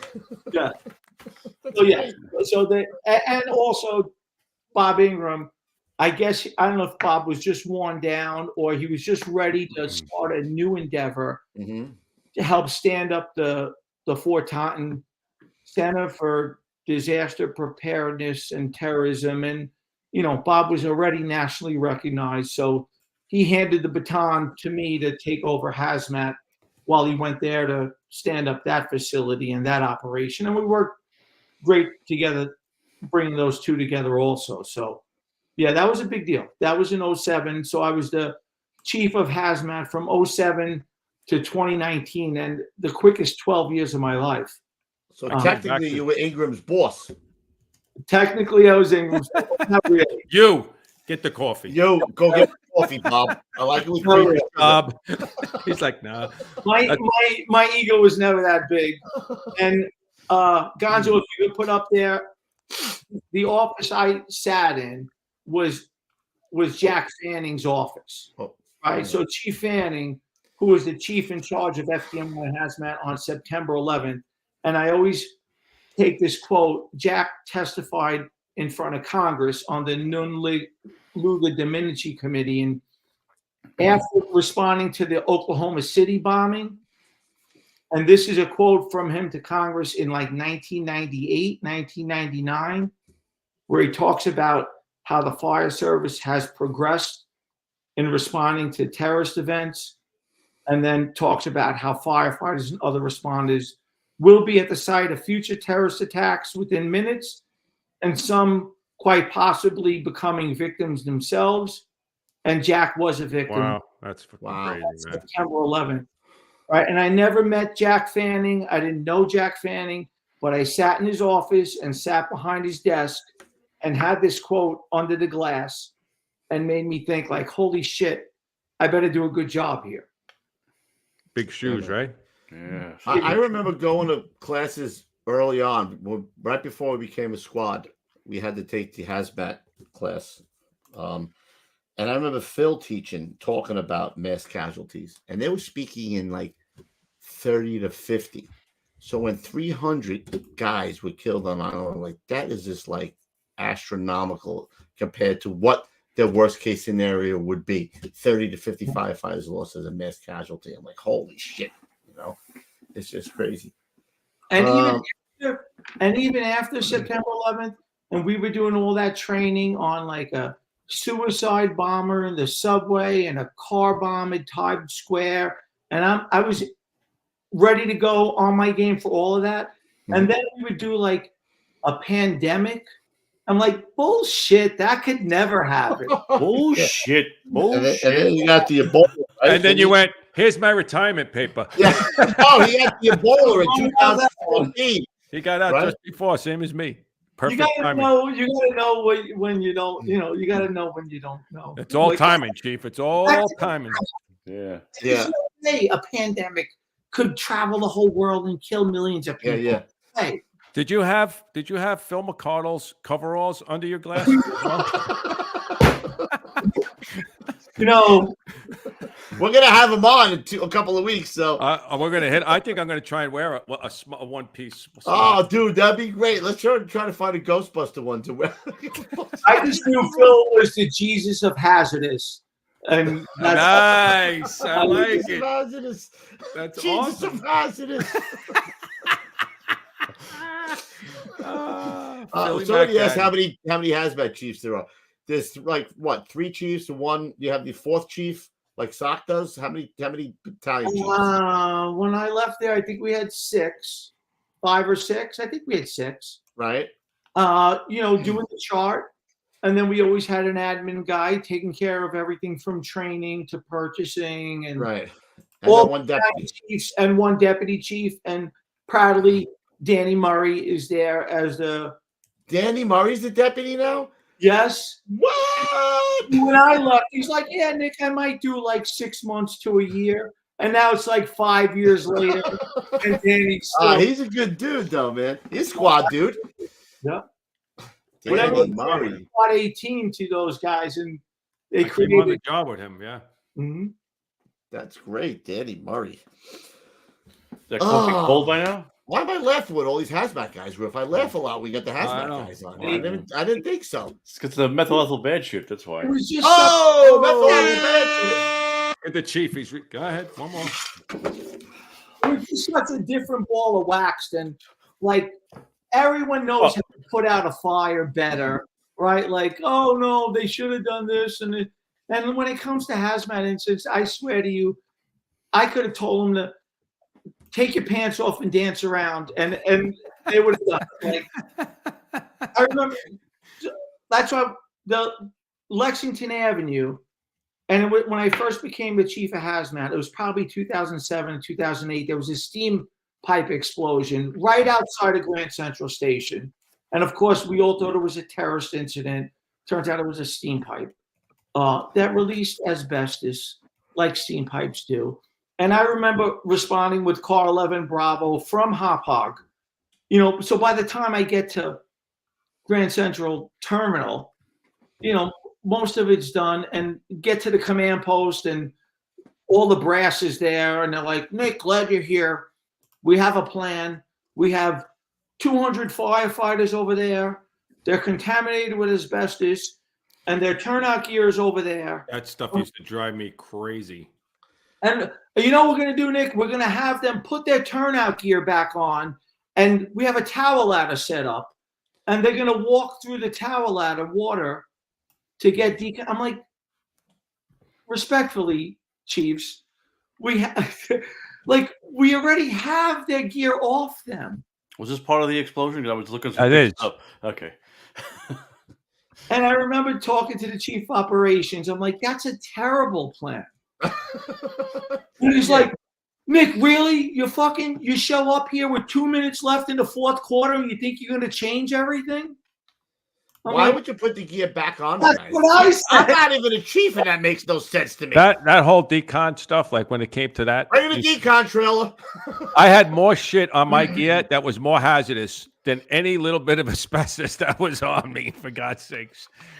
Oh, good. At that time. Now I understand. Now I get it. You know, you got to watch it. That's why we took over the decon support unit, which used to be at Roosevelt Island. Right? It was like the decon unit, the dewatering unit, the trailer, right? The trailer, the DD guy. So we took it over, and we stood up that facility in Corona, DSU, where guys do a great job there. Not only laundering turnout gear, but responding to incidents and helping the battalion, the decon task force leader, who's some battalion chief that doesn't know what the hell he's doing. And at least, you know, one of our guys would go there and like, hey, I think that's been more streamlined now. Like that those were early on days where that was like, you know, where you'd have to get undressed, or you'd have to, you know, like, you know, now I think I would hope, you know, I remember towards the end there, it was better. And that was the good part about not being a hazmat guy. I felt like we could bring some common sense to this. Like, really, let's not have the guys put the gear back on and walk through a towel out the stream. Like, I got a good idea. Let's have the guys bring their gear home and wash it in their washing machine, and then bring it back to the firehouse. What do you think? Nick, you want to come in here Monday morning? I remember all the bed bug incidents, like bed bug. Wait a minute, bed bug incidents. Louis knows about that. He brought a chair in the fire. Let him talk. Will you let the chief talk? Oh, I'm sorry. Allegedly, Louis brought a chair into the firehouse that had bed bugs on. Just saying. It's a long story. Moving along. Moving right along. And we're going. We're going. We're keeping it going. We bought commercial freezers, and we would put your turnout gear in a freezer for like 72 hours to kill the bed bugs. And then I remember going there, and there were like 3 turkeys in the freezer. Also, hey, listen, Thanksgiving's coming. You know, freezer in November. Freezer. I thought you put that shit in the dryer when you had those things. That's awesome. I love it. In the freezer. Well, and I mean, I think your brothers make me laugh, bro. That common sense stuff. We did a great job also helping out our military. Like we did a lot of training and still do with the Marine Corps Seabirth unit. Oh, they used to come and live in a firehouse for a couple Chief of Haid. weeks. Chief Haid was a big with that, right? I believe. And started under Chief Fanning. Jack Fanning started that, helped stand up Seabirth. Yeah. Right. And then love our military, bunch of young, full of piss and vinegar guys who are ready. Guess what? Put them in the middle of Midtown Manhattan, and they need some help. Yeah. And understanding how to respond to an emergency incident versus a training event. Right. We did a lot of great things with Seabirth, with the U.S. Army, the Rangers, and and guess what? Our guys learned from them too, right? No, it was a great. They would come and live with us for 2 weeks at the firehouse. Great learning experience for them. That was great. They were good kids. Good kids. Yeah. Well, Chief, I wanted to ask you, how come, or did they ever think about making a hazmat too? So that way the city you wouldn't have one just to be citywide, or did the tech engines kind of fill that? Well, I mean, I think that was part of Chief Ingram's, and again, it started back with Jack Fanning. To have 2 specialist units was not as much of a comprehensive plan versus the tiered response that we developed to have squads and tech engines and decon engines and SOC support ladder companies and CPC units, so that we can respond to a city of islands, right, which is New York City, and where we were concerned about attacks on our infrastructure, like bridges and tunnels, where you might not be able to get to Staten Island. Well, Staten Island, who really cares about that? You might not be able to get to boroughs. Nobody cares. Right. Right. So how do you stand up and how do you operate for 48, 72 hours independently as an island within New York City? And so, and it was the McKinsey report, which was the 9/11 after action report, which gave some guidance and recommendations as a consulting firm, that's hired to do an after action report will give. Mm-hmm.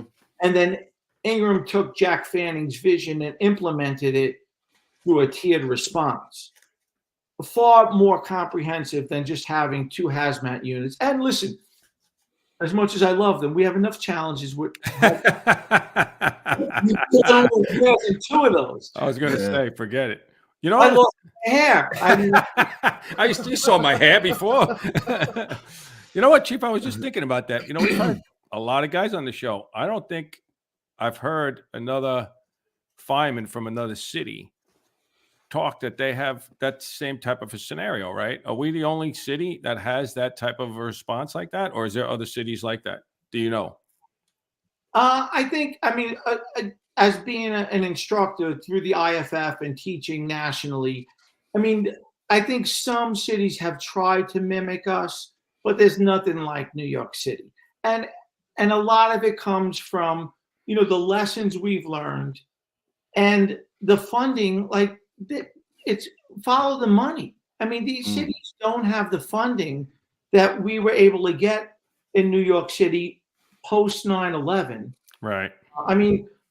When I left, FDNY was getting around $50 million a year from the federal government, and HazMat was getting anywhere between $10 and $20 million a year of that. Not from New York City, from the federal government. Right. And that's where, all the new equipment, meters, CPC, our training went from Joe McGeary coming to your fire.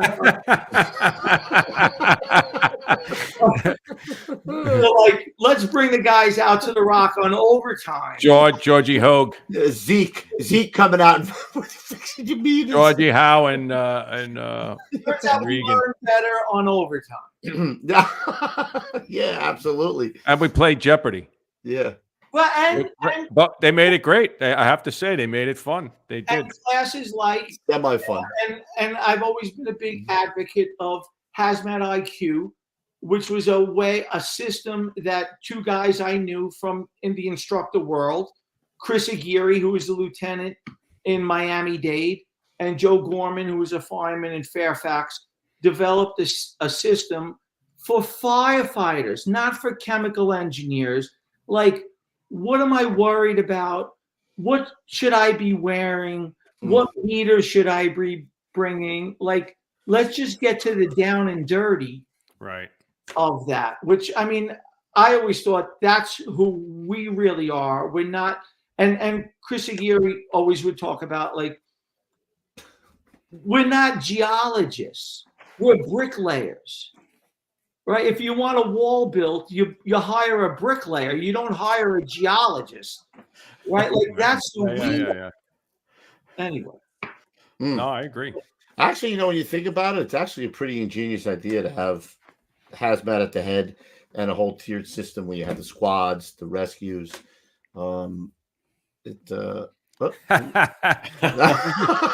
Elizabeth Del Rey. Who is that comment? Well, Mrs. Del Rey is in the other room. Oh, there she is. Ah, he's part of the club, Rookie. The married up club. Good for you, Chief. Great job.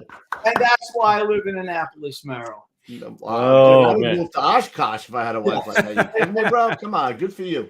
That might deserve a close-up. Was also the assistant administrator of the FEMA grant program before she was Mrs. Del Rey. And guess what? That's why we have the fireboats we have today. Wow. Well, thank you, Mrs. Del Rey. I appreciate it. How does she make a good gravy? Or what? Yes, she does make a good gravy. Yeah, I know it, bro. What else? Come on. You hit the lotto of life there, fella. Guess what? You made broccoli rabe for dinner tonight. Oh, I had broccoli rabe tonight.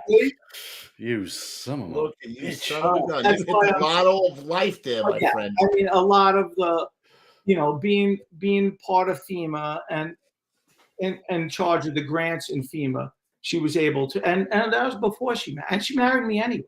That's a very similar story to somebody. The guy above you has a very similar fire department story. Did you at any time? Were you in near a locker room and have was she breathing like hot breath on your neck at all? That's what happened, my old lady. No. Okay. You know who introduced me to my wife, right, Chief? No, I don't. Come on, John Cassidy. There you go. It all goes back to John. I'm laughing like a sucker. Anna was amazing for us. Great meeting. She's a hazmat nerd, my wife. And is she still doing that? No, she works for us now. Yeah. Ex-nay on the working A. Cool. Oh, right. She helps us.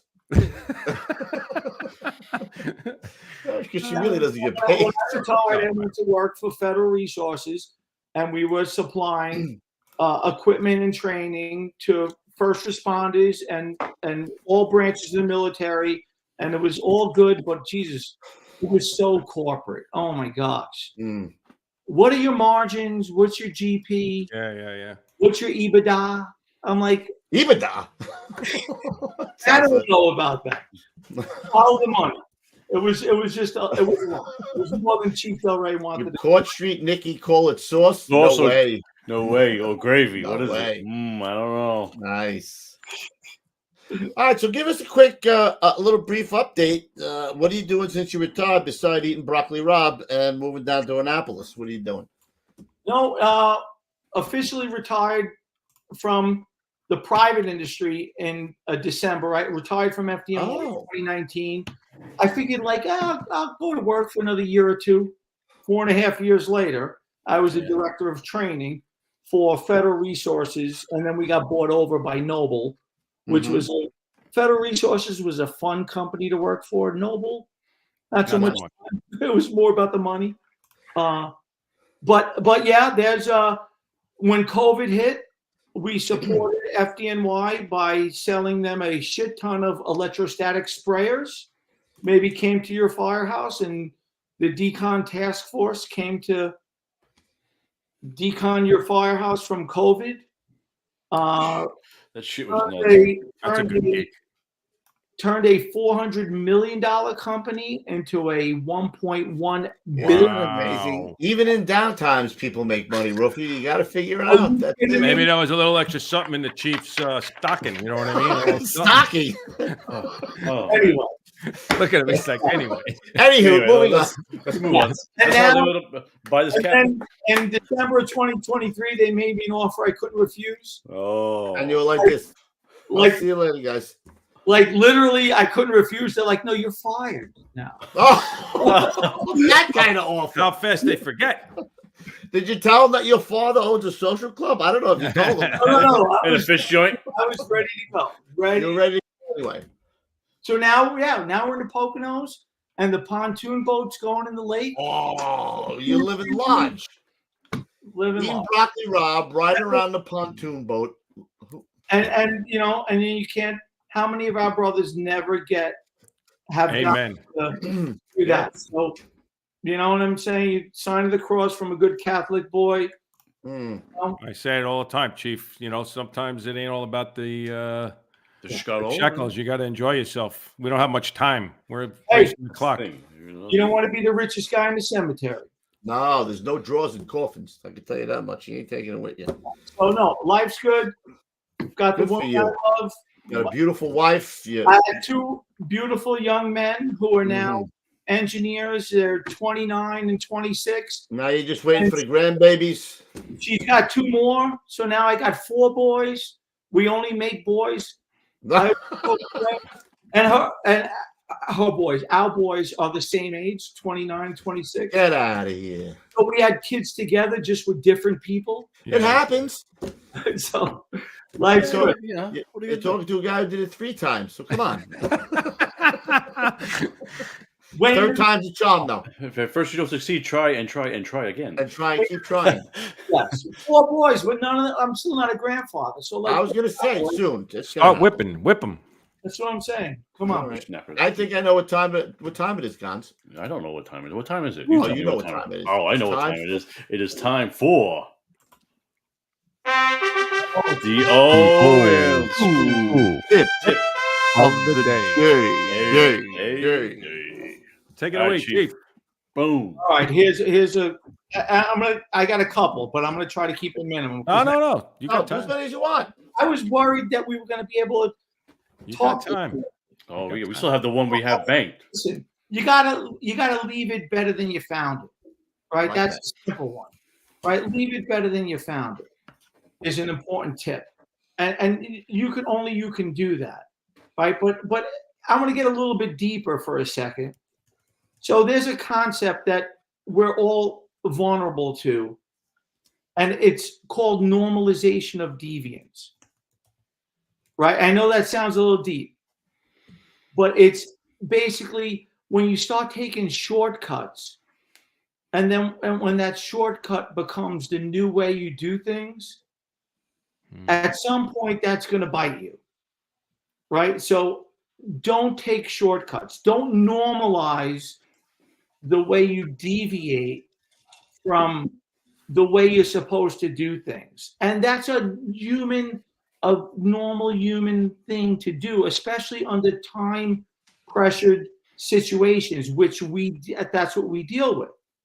So make sure you recognize that you're vulnerable to normalizing the deviance, like taking a shortcut, and don't fight it. I mean, do fight it. Make sure you fight that and stick to the way it's supposed to be done.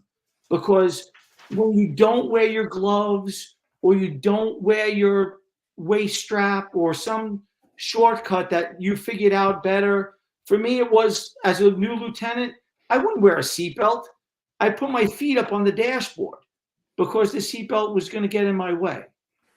So, I mean, think about not taking shortcuts and recognize, and a big example of that is the Space Shuttle Challenger disaster, right? When the O-rings, and I'm showing my age here a little bit because it was a while ago, the O-rings would get burned on takeoff. And in the beginning, that was like a critical fail, that could never happen. And then the shuttles would go up and come down, and nothing happened other than a few O-rings getting burned. And it became accepted that was okay until one cold morning in Cape Canaveral, when those O-rings got burned to the point where the Space Shuttle Challenger blew up. So don't take shortcuts. Know that you're vulnerable as a human being to taking shortcuts, and resist the urge to do that, and stick to the SOPs that, you know, our brothers gave their lives to develop, and don't take shortcuts. Sorry for getting a little deep there. No, that might be one of my favorite. It is good. Old school tips. Some guys in the chat even said it's a constant fight complacency, right? I mean, it really is a constant thing.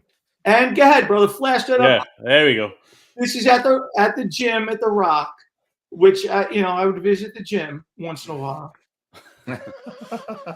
And if you want something you've never had, you must be willing to do something you've never done. Love it. I just gave my daughters the saying just the other day: insanity. Insanity is doing the same thing over and over again and expecting a different result. Mm-hmm. Yep. It's the same scenario. John, let's get into the health and safety old school tip of the day, really, because I'm going to jump off what the chief just said. Actually. Okay, stand by. Here we go. The First Responders Center for Excellence is a not-for-profit organization dedicated to protecting the lives and livelihoods of first responders. Their education and research initiatives aim to bring greater awareness and understanding to the challenges to the health, safety, and well-being of firefighters, EMS personnel, and other first responders, too. They are an affiliate of the National Fallen Firefighter Foundation. Where'd he go? I'm going to kick off what the chief said, normalizing the deviance, because he hit it perfect. Wear your mask.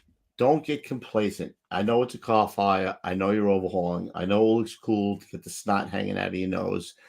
But as we were just talking, he's able now to... I'm back. You're good. He's able to enjoy his retirement now, right? Louis going to enjoy his retirement. But you can only do that if you do what the chief said. Don't normalize the deviance. Wear that mask, because years and years of that down the road, right? Roof, you know it. You just had 2 stents put in. You want to live a long time after you retire. You want to enjoy, you want to reap the benefits, the fruits of your labor, and enjoy that time with your wife and your grandkids. So don't get complacent. Wear that mask at car fires. Wear it overhauling. Wear it whenever you have to. I think it's the culture. To me, it was the culture, right? Like you had to be. I didn't wear my mask on 290. You would never put your face piece even close to, unless you could not breathe. You know what I mean? Mm-hmm. Like, and as soon as the second the fire was knocked down, you took it off. Like it was almost like you had to do it just to be tough or whatever, right? I get it. Fit in. As soon as I retired, and now we go for checkups and everything. Now I'm like, holy shit, man. Like I see these guys dying of cancer every day, and that's all I'm petrified about. And all I think to myself is, shit, how many food on the stoves, we didn't have our mask on. How many car fires you didn't have your mask on, forget about even fires, like just couches burning and mattresses and shit. Like it's fucking crazy, man. I learned a car fire from Corrado. Nice. Nicky Corrado. I worked in detail one time. I was in the squad. I worked into an engine company. We went to a call fire. I had my hood on, my fucking mask on. They were looking at me like I was from Planet of the Apes, bro. Like I was something wrong. There was something wrong with this guy. But I'm like, whatever. Listen, I want to get old, man. That's it. Yeah. Culture for sure, and it is changing. I agree. Culture is a difficult thing, right? Because all of us, from the firefighter all the way up to the chief of department, that's what we grew up doing. And it's evolving to a better place. It is. Yeah. It's not fast enough, including laundering out turnout gear. Like, really? Oh, that's in here. That's in here, Chief. and our old school safety tips. We got them. You know, getting salty, right? Like wearing salty turnout gear was a big deal. I don't want to wear clean turnout. And how stupid is that? Clean is the new salty now. Yeah. I think we got to come up with a shirt that says that. Clean is the new salty. Excellent. No. Anyway, Chief. Fantastic show. Fantastic. I left. These hazmat guys keep surprising me. I don't know what's going on. I know. I said as soon as I seen him on his Facebook page, I said I got to see if. Well, he's not really. No, I call him Nick now. Me and Nick. I called up Nick and said, Nick, Ed, all those guys, bro. Well, I'll give credit to Stan Ryback because Stan was like, "No, you should do it." Stan never heard of him. Stan Ryback. Did we have him on the show? He sounds Stanley. Stan. His name Stans. You named Stan? Oh, Stands with. He said, "Take a stance." He said, "Take a stance." Chief, thank you for coming on. Great show. Thank you. Fabuloso. And good for you. Enjoy the rest of the time in the Poconos. You and the wife in the heart-shaped tub. Have fun. All for you. Make sure August we do we go out on the right. We go out on the boat on the Harvey. Right. We have a friend who owns the John J. Harvey, and in the first week, it's either the first week or the second week. I'm pushing for the second week of August. We basically cruise around the Statue of Liberty in Manhattan and drink. We get all the guests that were on the show for that, right. 12 months or something. So now you're an official invite. Third. This is going to be the third one. We've had some good, lot of funny stuff. The invites are going to go out probably within the next month or two. So nice. Chief, really quick, you know Tommy O'Connell, right? From Sunrise, South Florida? Yes. Yeah, he says hello. Tommy's a good buddy of mine. You and I work together. That dude knew more about FDNY than I did. We're buffs. Him and I, we talk a lot. We training that we kind of do is the stuff that we do together. But I wanted him to hear you give a little shout out. He's like, Nick, there's a second alarm in the Bronx right now. Like, all right, so what am I supposed to do about it? Well, when we're doing ICS training, he's like, hey, they're working a job right now in the city. Speaking of which, in a few weeks, you'll be able to know what the second alarm in the Bronx is with Salty Wire. With the merger of Getting Salty and Firewire coming out sometime in April. So make sure you subscribe. Don't be cheap. It's $9.95 a month. Don't be cheap. Get it up. No. Roofy needs another revenue stream. Come on, let's do it. I could use a few shekels myself. What do we got on Monday, Roof? We have anything? Firewires. Oh, the Firewires guy. All right, Firewires guy. Chief, thanks for coming on. John, Lou, the rest of you folks in the chat, appreciate you coming on. And see what you go with. Thank you, brothers. It was an honor. Thank you, Chief. Hang around, Chief. Don't click out yet. What are you waiting for me to say? I'm going to go with my original. All right. Okay. Until then, stay low and go. All right, everybody. We'll see you at the big one. Thanks again, Chief. All right, guys. Pull your boots up. Sounds like some work. Or should I say, it's time to go to work. Why are you stealing my shit? Well, because I'm wearing a shirt. So I had to go. All right. Good. All right. See you guys later. Good night.